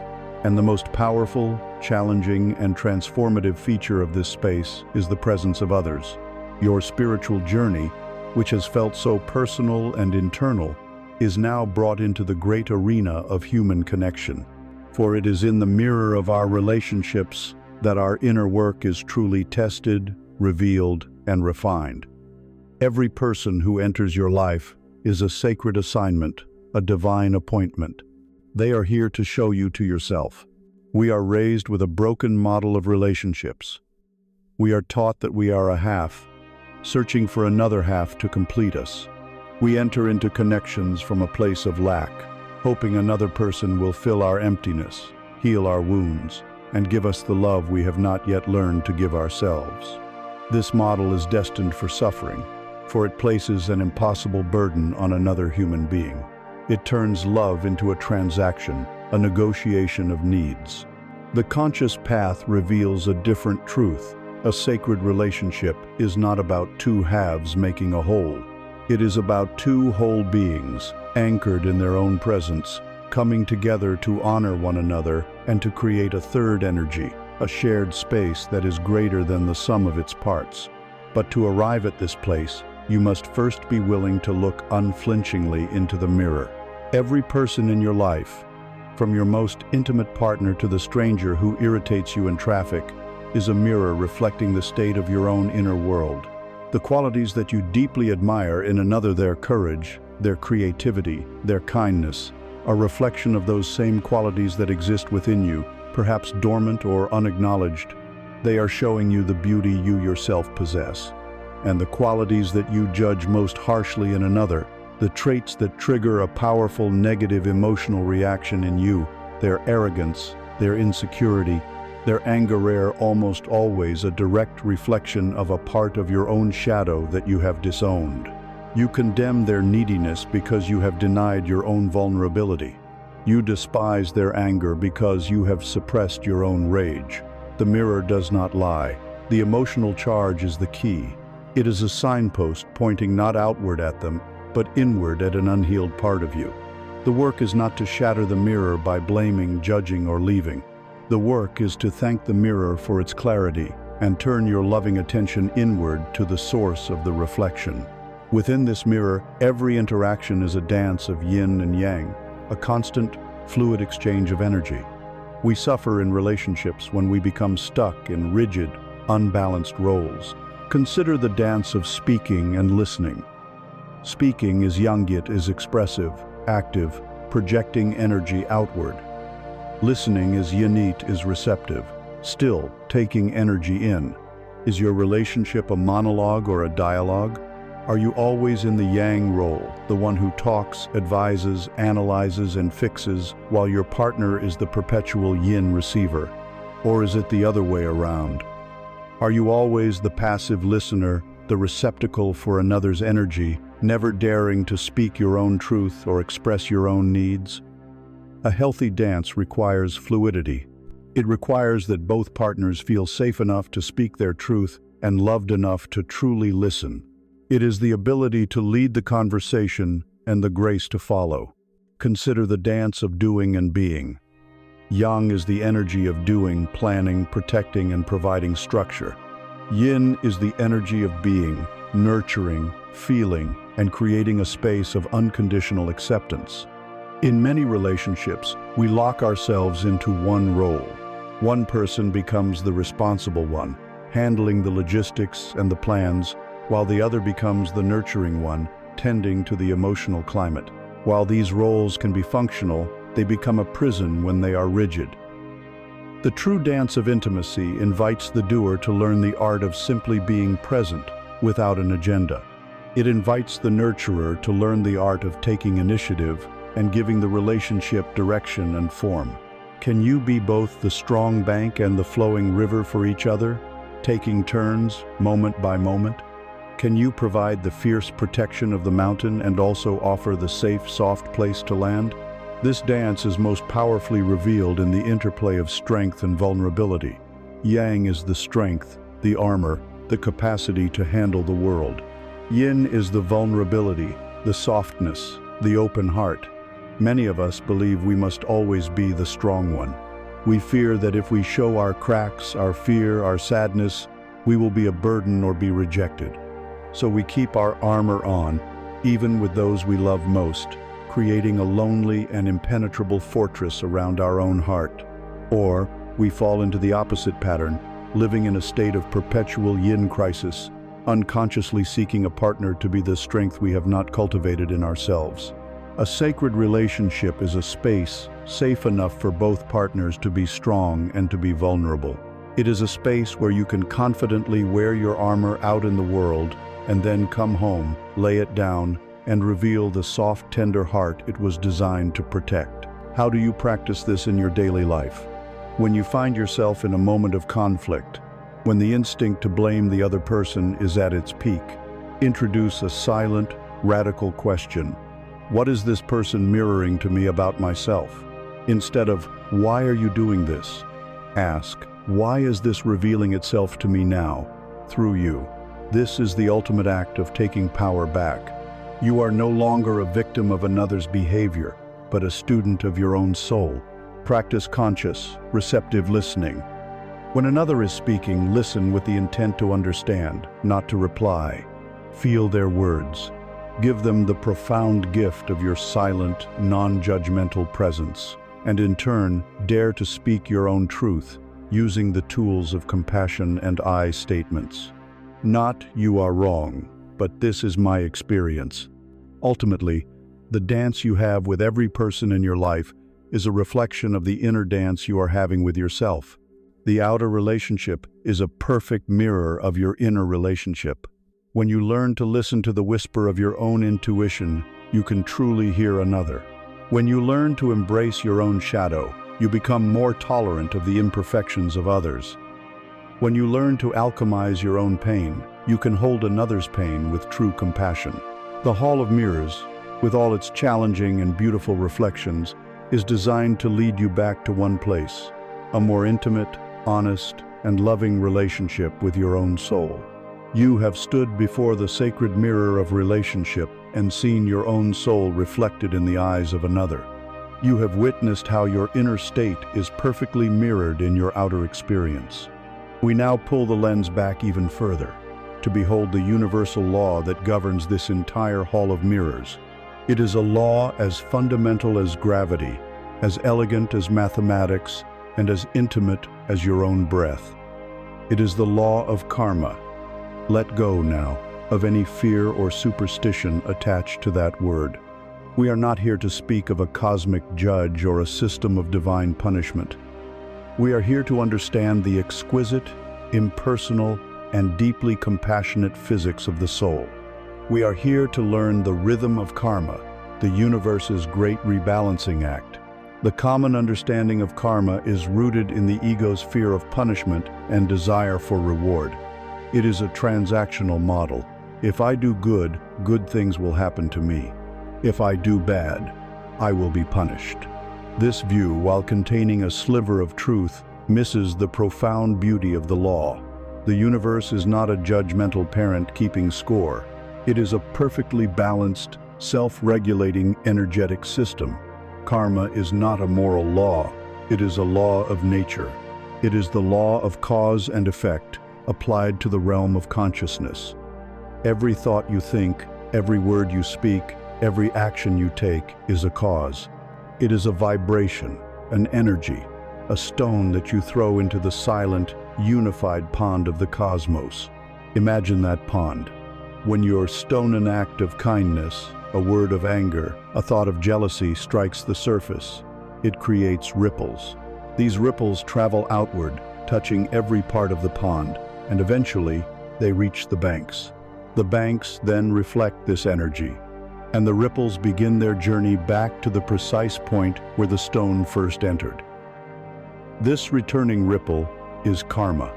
It is not a punishment from the pond. It is not a reward. It is simply the original energy of your own action, returning to you to be experienced and integrated. The universe, in its infinite intelligence and drive for equilibrium, requires that all energy be accounted for. It ensures that you, the creator of the cause, are present to experience its ultimate effect. It is a feedback loop of perfect elegance and precision, designed not to punish you, but to teach you. It is the universe gently, or sometimes forcefully, saying, "This is the nature of the energy you created. Do you see? Do you understand?" Think of yourself as a musician in a vast cosmic orchestra. Your soul is your instrument. When you act from a place of alignment with love, integrity, and compassion, you are playing your instrument in perfect tune. Your notes create harmony, contributing to the beauty of the whole symphony. When you act from a place of imbalance from fear, greed, or hatred, you are playing a note that is sharp or flat. It creates dissonance. The universe, the great conductor, does not strike you with a baton in punishment. It simply has the instruments around you, the people and situations in your life play their harmonious notes. Next to their harmony, your dissonant note becomes painfully obvious. That feeling of discomfort, of friction, of things not working in your life, that is the karmic feedback. It is the conductor's way of inviting you to notice your own dissonance and retune your string, to bring yourself back into harmony with the whole. This is a dance of yin and yang. Your action, the stone thrown into the pond, is yang active, projective, and creative. The returning ripple, the karmic situation that arises in your life, often demands a yin response. It requires you to receive the consequences of your own action.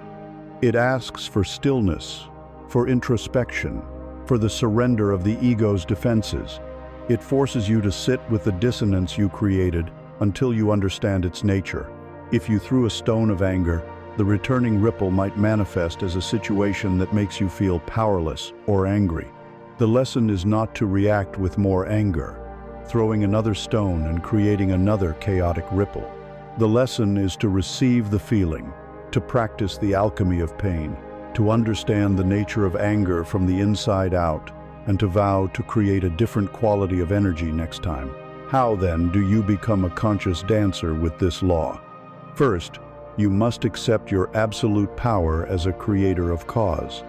You are the one throwing the stones. Take a moment each day to become an accountant of your own energy.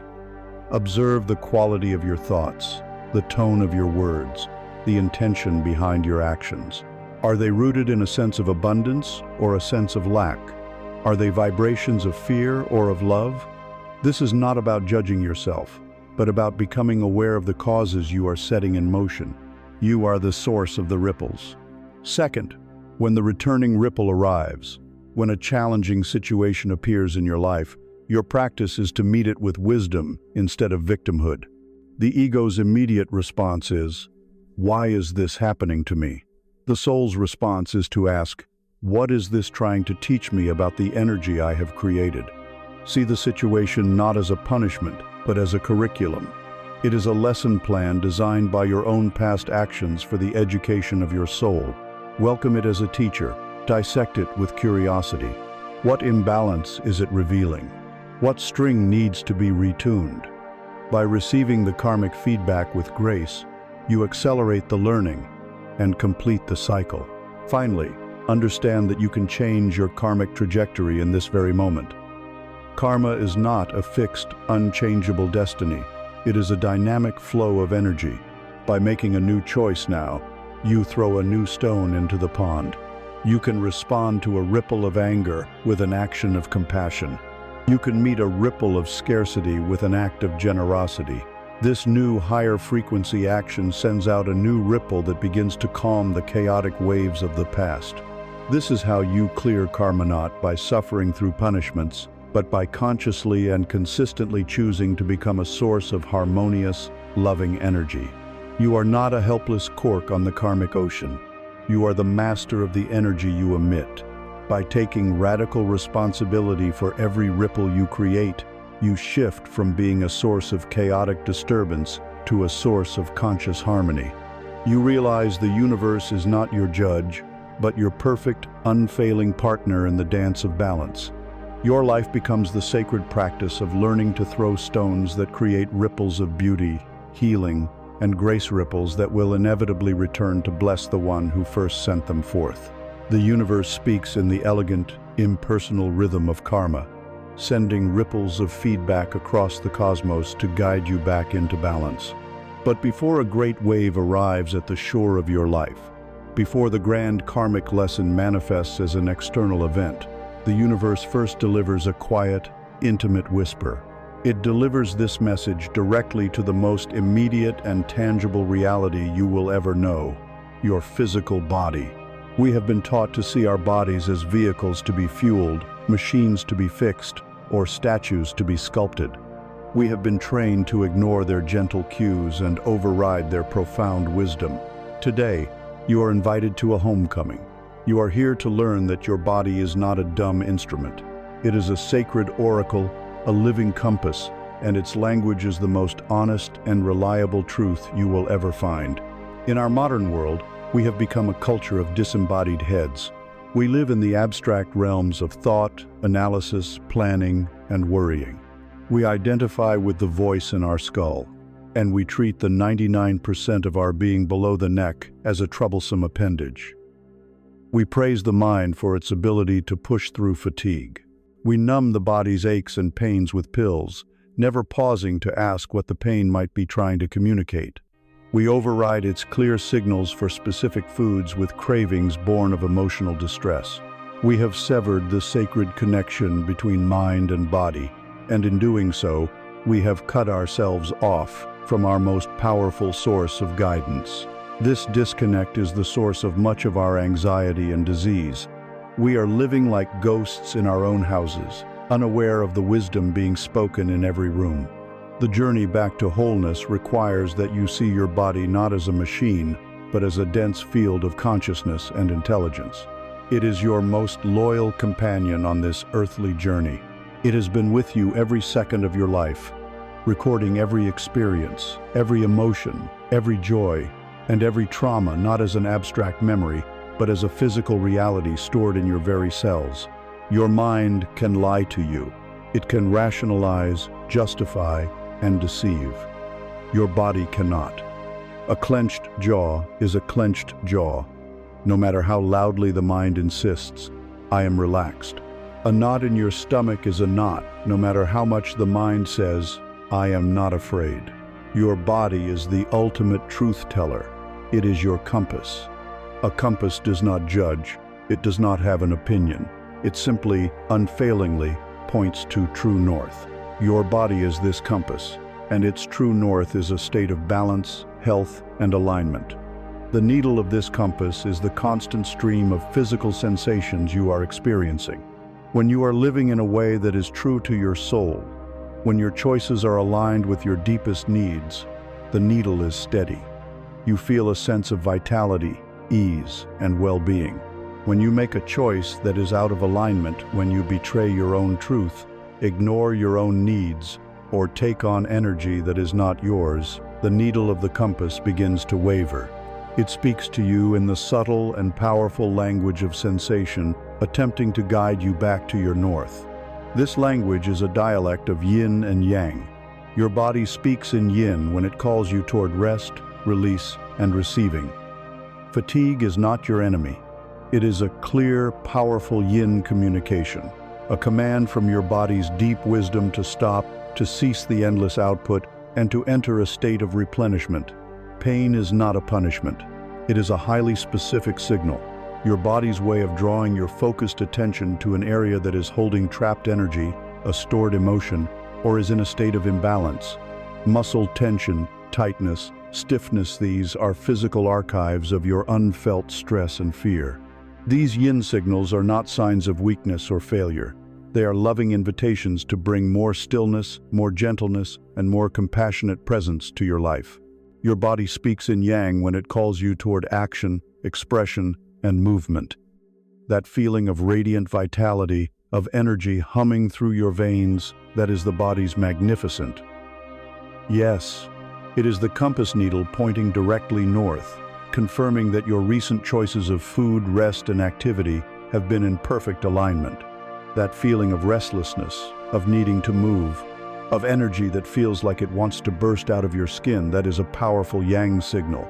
It is your body telling you that it is time to create, to speak, to dance, to channel this life force outward into the world in a productive way. To ignore this signal is to let that energy stagnate and turn into anxiety or frustration. How then do you learn to read this sacred instrument?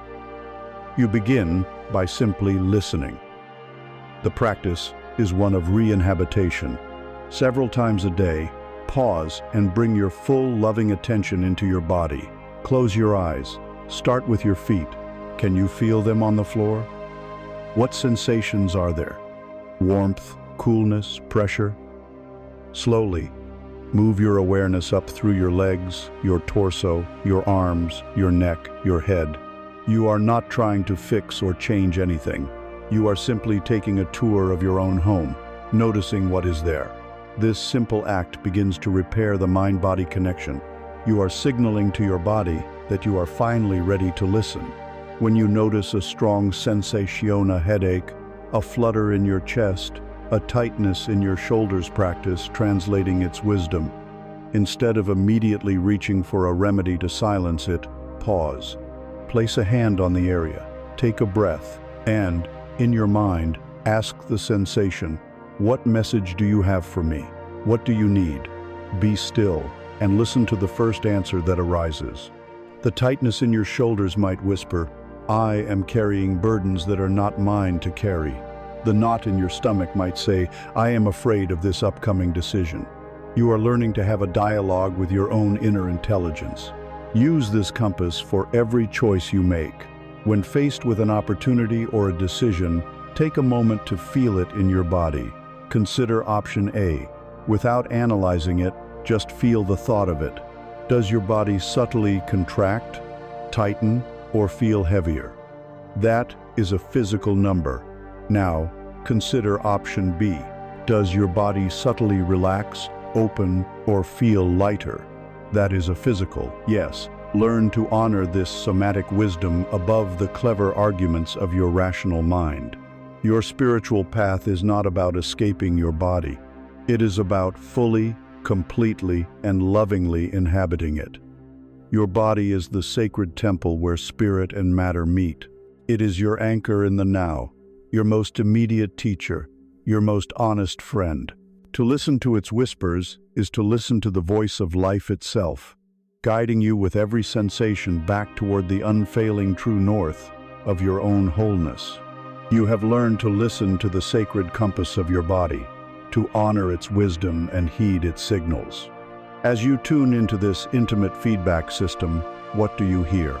For so many in our modern world, the message is not a gentle whisper but a constant, low-grade scream. It is the scream of an overwhelmed nervous system. Your inner compass needle is spinning wildly, not because it is broken, but because it is surrounded by a powerful, distorting magnetic field. This field is the cumulative energy of clutter. It is the suffocating weight of excess that we have been taught to call success. Your journey now calls you to become a sacred gardener of your own life, to learn that true abundance is not found in adding more, but in courageously clearing the space for what truly matters to grow. This is the profound and liberating wealth of simplicity. We live in a culture that worships at the altar of more. More possessions, more information, more social connections, more commitments, more experiences. We are terrified of missing out, and so we accumulate, we hoard, we overschedule, believing that each new addition is a brick in the fortress of our security and happiness. But we have reached a critical point where our fortress has become our prison. The sheer volume of our lives is crushing the life out of us. We are drowning in our possessions, overwhelmed by our digital feeds, and exhausted by our own calendars. We have mistaken the frantic energy of accumulation for the vibrant energy of aliveness. You must expand your definition of clutter. It is not just the pile of papers on your desk or the clothes in your closet that you never wear. That is merely its most visible form. There are deeper, more insidious layers. There is mental clutter, the dozens of browser tabs open in your mind, the endless to-do lists, the constant stream of notifications, the incessant background noise of worry and planning. There is emotional clutter, the old resentments you carry like a bag of stones, the unforgiven hurts, the outdated stories about yourself that you continue to replay. And there is calendar clutter, the obligations you say yes to out of guilt, the social events that drain you rather than fill you, the relentless scheduling that leaves no empty space for spontaneity, for deep thought, or for the sacred and essential act of doing nothing at all. The path to peace and power requires a radical reframing. We have been taught that creation is an act of addition. You must now learn that the most powerful creative act you can perform is one of subtraction. This is a profound Yin practice, the art of letting go, of making empty, of creating space. You are not creating a vacuum, a void of lack. You are creating the fertile void, the sacred emptiness that allows for a powerful Yang result, the growth and flourishing of what is most essential. Imagine your life is a garden. When you first began, the soil was rich with potential, but over the years, you have allowed everything to grow unchecked. Weeds of meaningless possessions have sprung up everywhere, consuming water and nutrients. Strangling vines of draining commitments have wrapped themselves around your most beautiful plants. The dead wood of past resentments has piled up, blocking the sunlight. In this overgrown, chaotic space, your true passions, your deep relationships, your peace of mind, the plants you most want to cultivate here being choked out. They are starved for light and space. The work of the wise gardener, the work that is before you now, is not to go out and buy more exotic seeds. The work is to get on your knees with your pruning shears and your weeding fork. The work is sacred subtraction. It is to look at each plant, each vine, each stone, and ask with loving firmness, do you nourish the life I am trying to grow here, or do you take away from it? This clearing, this pruning, is not an act of violence. It is an act of profound love for the true and beautiful things that are waiting to blossom. How do you begin this sacred work of weeding your life? You start where you are, with one small act. Do not overwhelm yourself with the idea of decluttering your entire existence. Choose one small corner. It might be a single drawer in your kitchen, or one shelf of your bookshelf. Take everything out. Clean the empty space. Feel the peace of that emptiness. Then, one by one, pick up each item you removed. Hold it. Quiet your mind and listen to your body's compass. Ask the object, do you support the person I am becoming? Do you bring me energy, or do you weigh me down? Do not ask, Might I need this someday? That is the voice of fear. Listen for the clear yes or no from your body. The things that are not a clear yes can be released, donated, or discarded. Thank them for the role they have played and let them go. With every object you release, you are not losing something, you are gaining space. Apply this same principle to your mental world. Choose to perform a digital sunset each night, turning off all screens at least an hour before you sleep, creating a sacred, uncluttered space for your mind to unwind. Practice a media fast 1 day a week, consuming no news or social media, and notice the clarity and peace that emerges. Clear your emotional clutter by using the tools you have already learned. Write the unsent letter. Speak your truth to a trusted friend. Practice the alchemy of pain, consciously meeting old hurts with a new, compassionate presence, transforming them from heavy stones into luminous pearls. Look at your calendar with the eyes of a wise gardener. Your time and energy are your most precious resources. Is your calendar a reflection of your deepest values, or is it a testament to your inability to say no? Find one commitment in the next week that you made out of obligation. Find the courage to politely and lovingly cancel it. Feel the spaciousness that opens up in that freed time. That space is the wealth you are seeking. It is the ground in which serendipity, creativity, and true connection can finally take root. True wealth is not having more, it is needing less. It is the freedom from the constant, gnawing desire for the next thing. It is the richness of a mind that has room to think. It is the abundance of a schedule that has room to breathe. It is the deep, quiet luxury of a simple, uncluttered life. By letting go of the non-essential, you are not diminishing yourself. You are creating the spaciousness required to finally see and to fully become the magnificent being you already are. You have courageously entered the garden of your life and begun the sacred work of subtraction. You have cleared the weeds of excess possessions, pruned the dead wood of old resentments, and created space. And now you stand on this newly cleared ground. The air is fresh, the space is open, but this new emptiness can be terrifying. It is a void. The thinking mind, the ego, abhors a vacuum. It rushes in, desperate to fill this new space with plans, with certainties, with a map for the future.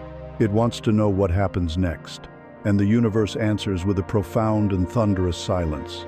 Your journey has led you to the edge of the known world, to the shore of a great, misty ocean.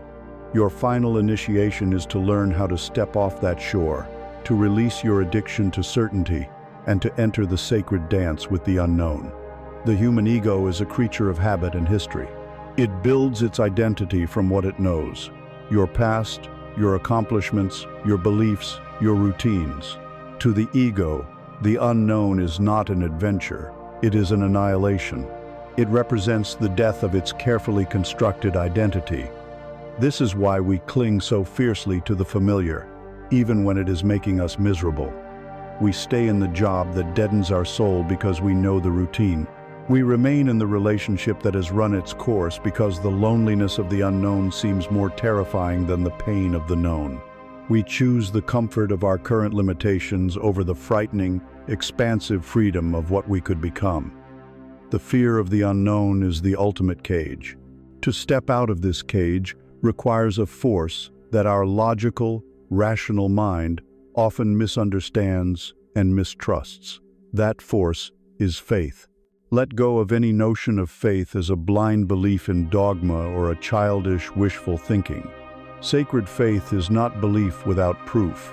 It is trust without reservation. It is not a passive hope that things will magically work out.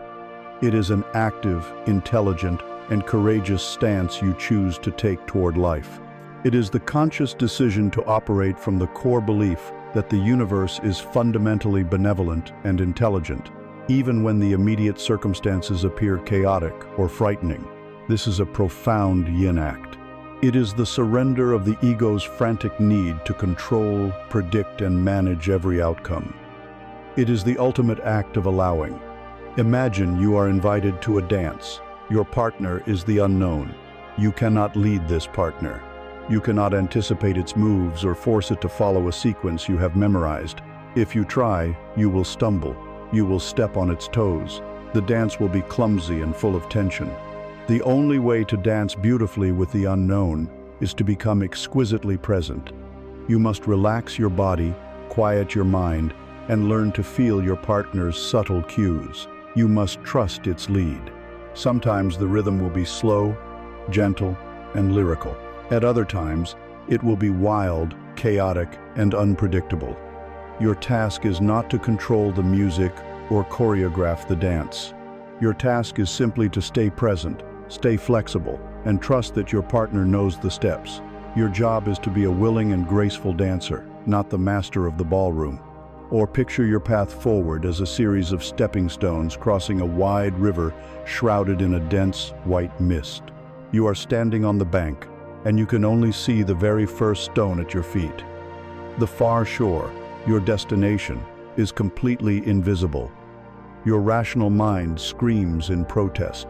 It wants a bridge, a map, a guarantee of safe passage.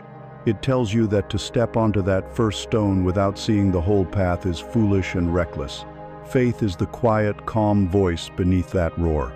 It is the deep, inner knowing that allows you to lift your foot from the solid ground of the known and place it firmly on that single, visible stone. And here is the miracle. As your foot lands, the mist shifts just enough to reveal the next stone and only the next one. This is how the journey is made, not through a grand, detailed plan, but through a sequence of small, courageous, trust-fueled steps into the immediate, visible now. How do you cultivate this faith in your daily life? First, you must shrink your timeline. The fear of the unknown is almost always a fear of the distant future. Bring your focus back from the rest of my life to the reality of today. Do not ask, "What is my 5-year plan?" That question invites the terrified ego to take over. Instead, ask, "What is the single next right action I can take? What is the one stone you can see?" All the wisdom you need for your entire life is not available to you right now. But all the wisdom you need for the next step is, trust that. Second, in the land of the unknown, your mind's map is useless. You must learn to navigate by your inner compass. This is the embodied wisdom you have been cultivating. Before you take that next step onto the next stone, check in with your body. Does the thought of this step create a feeling of expansion, lightness, and rightness in your core? That is your compass needle pointing north. Or does it create a feeling of contraction, dread, and tightness? That is your compass warning you that this is not the way. In the mist, your feelings are more reliable than your thoughts. Finally, you must learn to befriend the phrase, "I don't know." Our culture sees these words as a sign of weakness or ignorance. But in the spiritual journey, "I don't know" is a sacred mantra. It is a statement of humility, openness, and profound wisdom. It is the password that opens the portal to creativity and grace. When you can rest comfortably in the state of not knowing, you are no longer limiting the universe to the small menu of possibilities your mind can conceive of. You are opening yourself to miracles, to synchronicities, to a destiny far greater than the one you could have planned. This yin posture of faith is what makes courageous yang action possible. Because you trust the process, you are free to act boldly without needing a guarantee of the outcome. You can start the creative project without knowing if it will be a success. You can love deeply without knowing your heart will be safe. You can speak your truth without knowing how it will be received. This is the ultimate synthesis of the dance. It is the marriage of complete surrender and wholehearted participation. You let go of the illusion of control, and in doing so, you become a true partner with the universe in the magnificent, unpredictable, and sacred adventure of your own becoming. You are learning to dance with the great mystery, to take one courageous step at a time into the misty, unknown path that is your life. But what is the nature of this path? Our minds want to believe it is a linear ascent, a constant, upward climb toward a sunlit peak of perpetual success and expression. This is the great illusion that causes so much striving and despair. The path of the soul is not a ladder, it is a spiral. It is a sacred natural cycle that alternates between periods of profound, hidden, inward growth and seasons of glorious, vibrant, outward expression. To find peace on this journey, you must learn to honor the rhythm of both. You must come to understand and deeply respect the solitude of the seed and the expression of the flower. Our modern world is obsessed with the flower. It celebrates the final product, the visible success, the best-selling book, the sold-out performance, the flawless public persona. Social media is a global gallery of carefully curated blossoms. Because we are surrounded by these images of constant blooming, we come to believe that this is the only state of being that has value. We become deeply impatient with our own necessary seasons of inner work. We see our quiet periods not as a sacred gestation, but as a failure, as a sign that we are falling behind. We feel a frantic pressure to be always visible, always producing, always performing. This is like demanding a rose bloom in the dead of winter. It is a violation of natural law, and it is a recipe for a hollow and unsustainable life. You must reclaim the sanctity of the seed stage. This is the time when you are called to go inward. It is a period of retreat from the world's noise, so you can hear the whisper of your own soul. From the outside, it looks like nothing is happening. You may feel unproductive, invisible, even lonely. But in the darkness, in the rich, fertile soil of your inner world, the most critical work is being done. This is where you are integrating all the lessons of your journey. It is where you are alchemizing your pain into wisdom, where you are listening to your body's compass, where you are clearing the clutter from your heart. It is a time of deep nourishment, of gathering strength, of developing the intricate root system that will be necessary to support your future growth. This solitude is not a punishment. It is a sacred necessity. It is the womb in which your future self is being formed. To rush this stage, to crack the seed open prematurely to see if it's growing, is to kill the very potential you wish to cultivate. To truly embrace the seed stage requires a profound act of faith. It is the courage to be unseen. It is the wisdom to trust a process you cannot track with external metrics. It is the quiet confidence to know that while you may be hidden, you are not idle. You are in deep, powerful preparation. You must learn to protect this sacred solitude as fiercely as a mother protects her child. This may mean saying no to distractions, limiting your exposure to the endless parade of other people's blossoms on social media, and carving out time to simply be with yourself without agenda or apology. You must create a greenhouse for your soul, a warm, safe, and quiet space where the delicate process of germination can occur without interference. Within this darkness, a profound transformation takes place. For a seed to become a flower, it must first completely fall apart. It must surrender its own identity. Its hard, protective shell must crack and dissolve, giving way to the soft, vulnerable sprout within. This is a metaphor for the death of the ego that must occur for your true self to emerge. You must be willing to let go of who you have been, of the stories you have told yourself, to make way for the person you are becoming. This is terrifying, and it happens alone, in the dark. It is the final dance with the unknown, played out in the depths of your own being. Then comes the slow, effortful journey of the sprout, pushing its way up through the soil, reaching for a light it has never seen but instinctively knows is there. This is your discipline, your resilience, the yang energy at work even in the heart of the yin stage.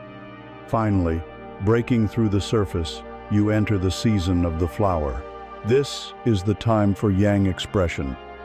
It is the moment to share your gifts, to speak your truth, to radiate the beauty that you have so patiently cultivated in the dark. Notice that the flower does not strive to bloom. It does not force its petals open. Its blossoming is an effortless, natural, and inevitable consequence of the deep and thorough work of its seed stage. It opens because it is its time to open. Its expression is not an act of egoic showing off. It is an act of service. It offers its unique color, its fragrance, its beauty to the world, not for applause, but because that is its nature. And the cycle does not end here. The flower, after its season of glory, will naturally fade. Its petals will fall, returning to the earth to nourish the soil. It will create new seeds, which will fall to the ground and begin their own solitary journey in the darkness. This is life's rhythm. There will be seasons in your life for glorious public expression, and there will be seasons for quiet, hidden integration. One is not better than the other. Both are essential. To try and stay in bloom forever is to exhaust your roots and ensure your own demise. To hide in the soil forever is to deny the world the gift of your unique expression. Your practice is to discern and honor your own inner season. Ask yourself with gentle honesty, what is this time for? Am I being called inward to learn, to heal, to be quiet? Or am I being called outward to create, to share, to be seen? Trust the answer. If you are in a seed season, do not apologize for your silence. Do not mistake your gestation for stagnation. If you are in a flower season, do not be shy about your radiance. Share your gifts generously, knowing that you have earned the right to do so through your deep inner work. Trust your own timing. You are not behind. You are not ahead. You are exactly where you need to be, doing the sacred work of your own becoming. And so you have come to the end of one journey and the beginning of another. You have walked the path of the inner world, from the quietest void to the most radiant expression. You have learned to be the river that flows and the bank that holds, the seed that slumbers and the flower that blooms. You have danced with your shadow, alchemized your pain, and learned to speak with the resonant voice of your own truth. We have explored the countless facets of the dance of Yin and Yang. But now we must ask the final, most important question: who is the dancer?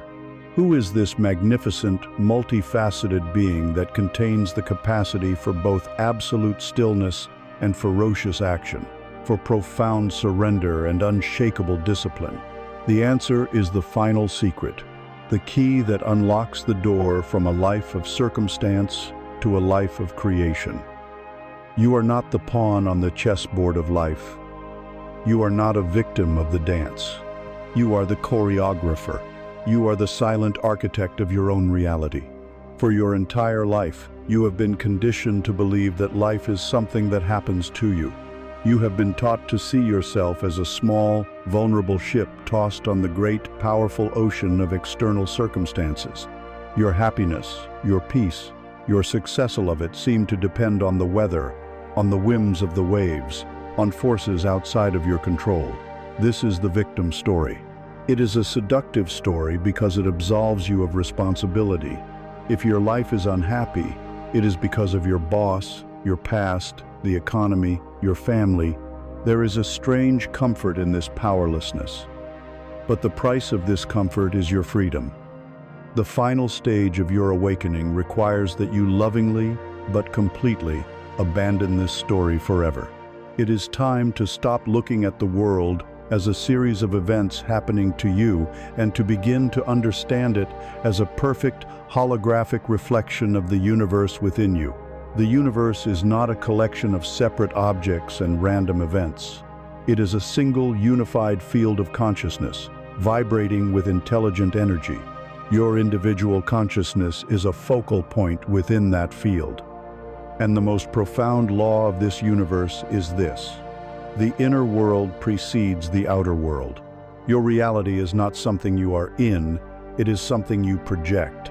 The sum total of your beliefs, your assumptions about life, your dominant emotional states, and the quality of your own inner yin-yang balance is a vibrational blueprint.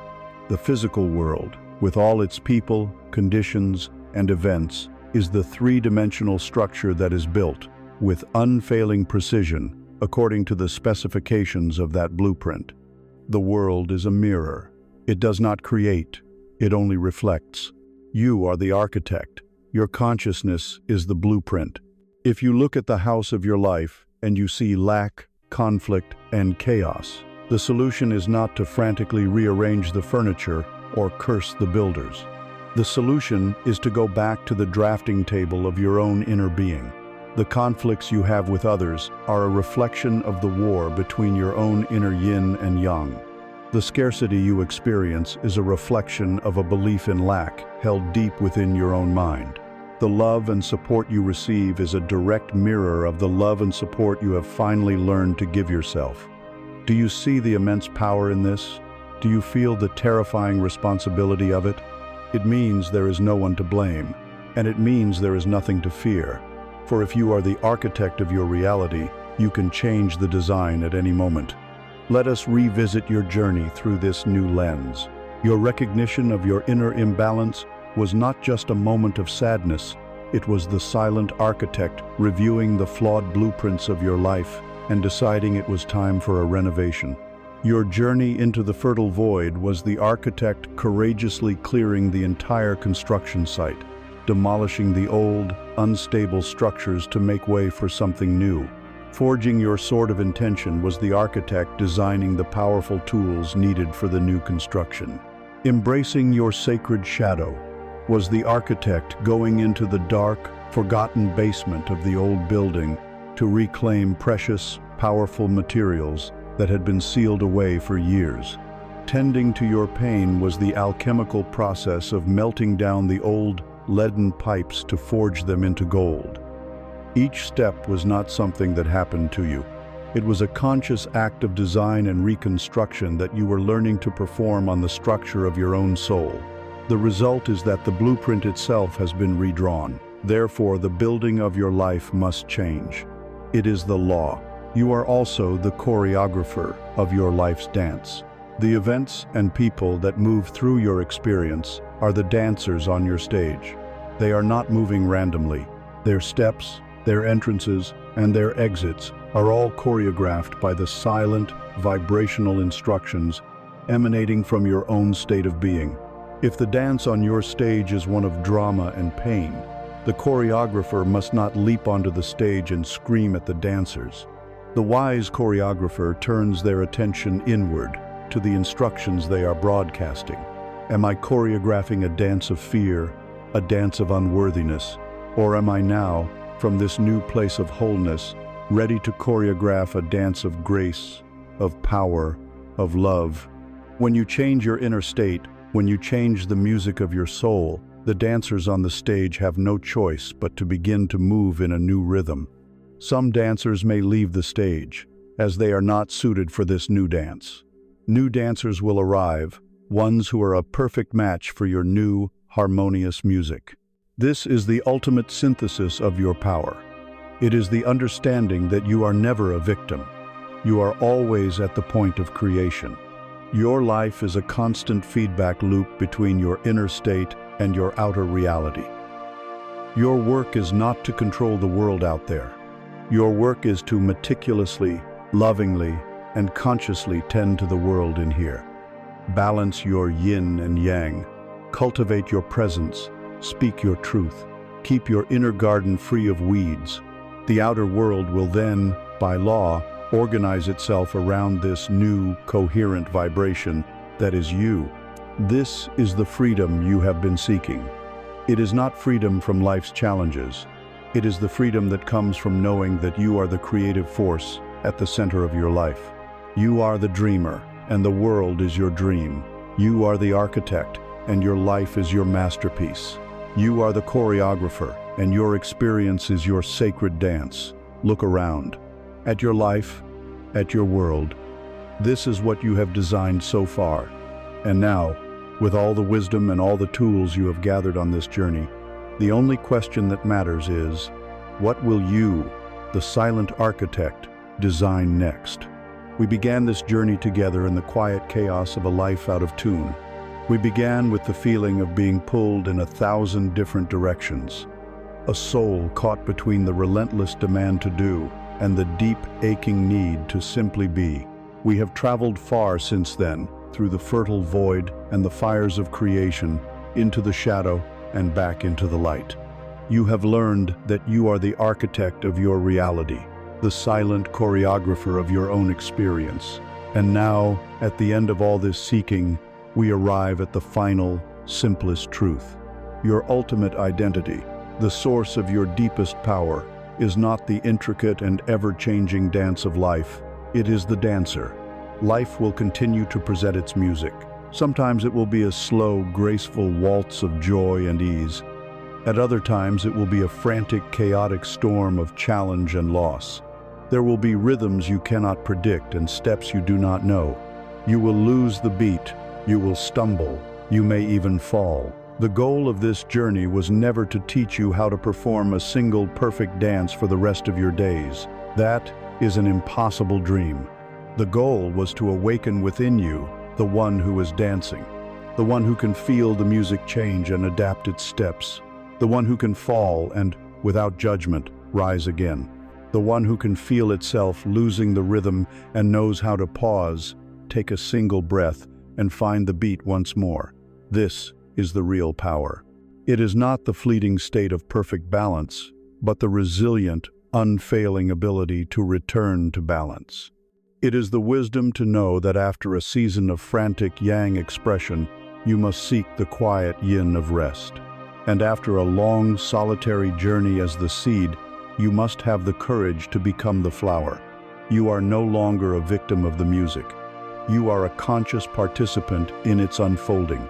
So do not strive for a life without problems. Strive for a presence so deep that it can hold any problem with grace. Do not pray for a path without obstacles. Pray for a wisdom so profound that it can turn any obstacle into a stepping stone. Your freedom is not in controlling the dance. Your freedom is in your relationship to the dance. It is the quiet, unshakable center within you that can witness the whole spectacle with a calm, loving, and unshakable presence. This is the destination you have arrived at, not an endpoint, but a new way of beginning every single moment. The silent hum of the universe is still here. The pull of yin and the push of yang will continue for all of your days. But you are no longer torn apart by them. You are the space in which they dance. The universe is not happening to you. It is dancing with you. The music is playing. The only question that remains is, will you step onto the floor?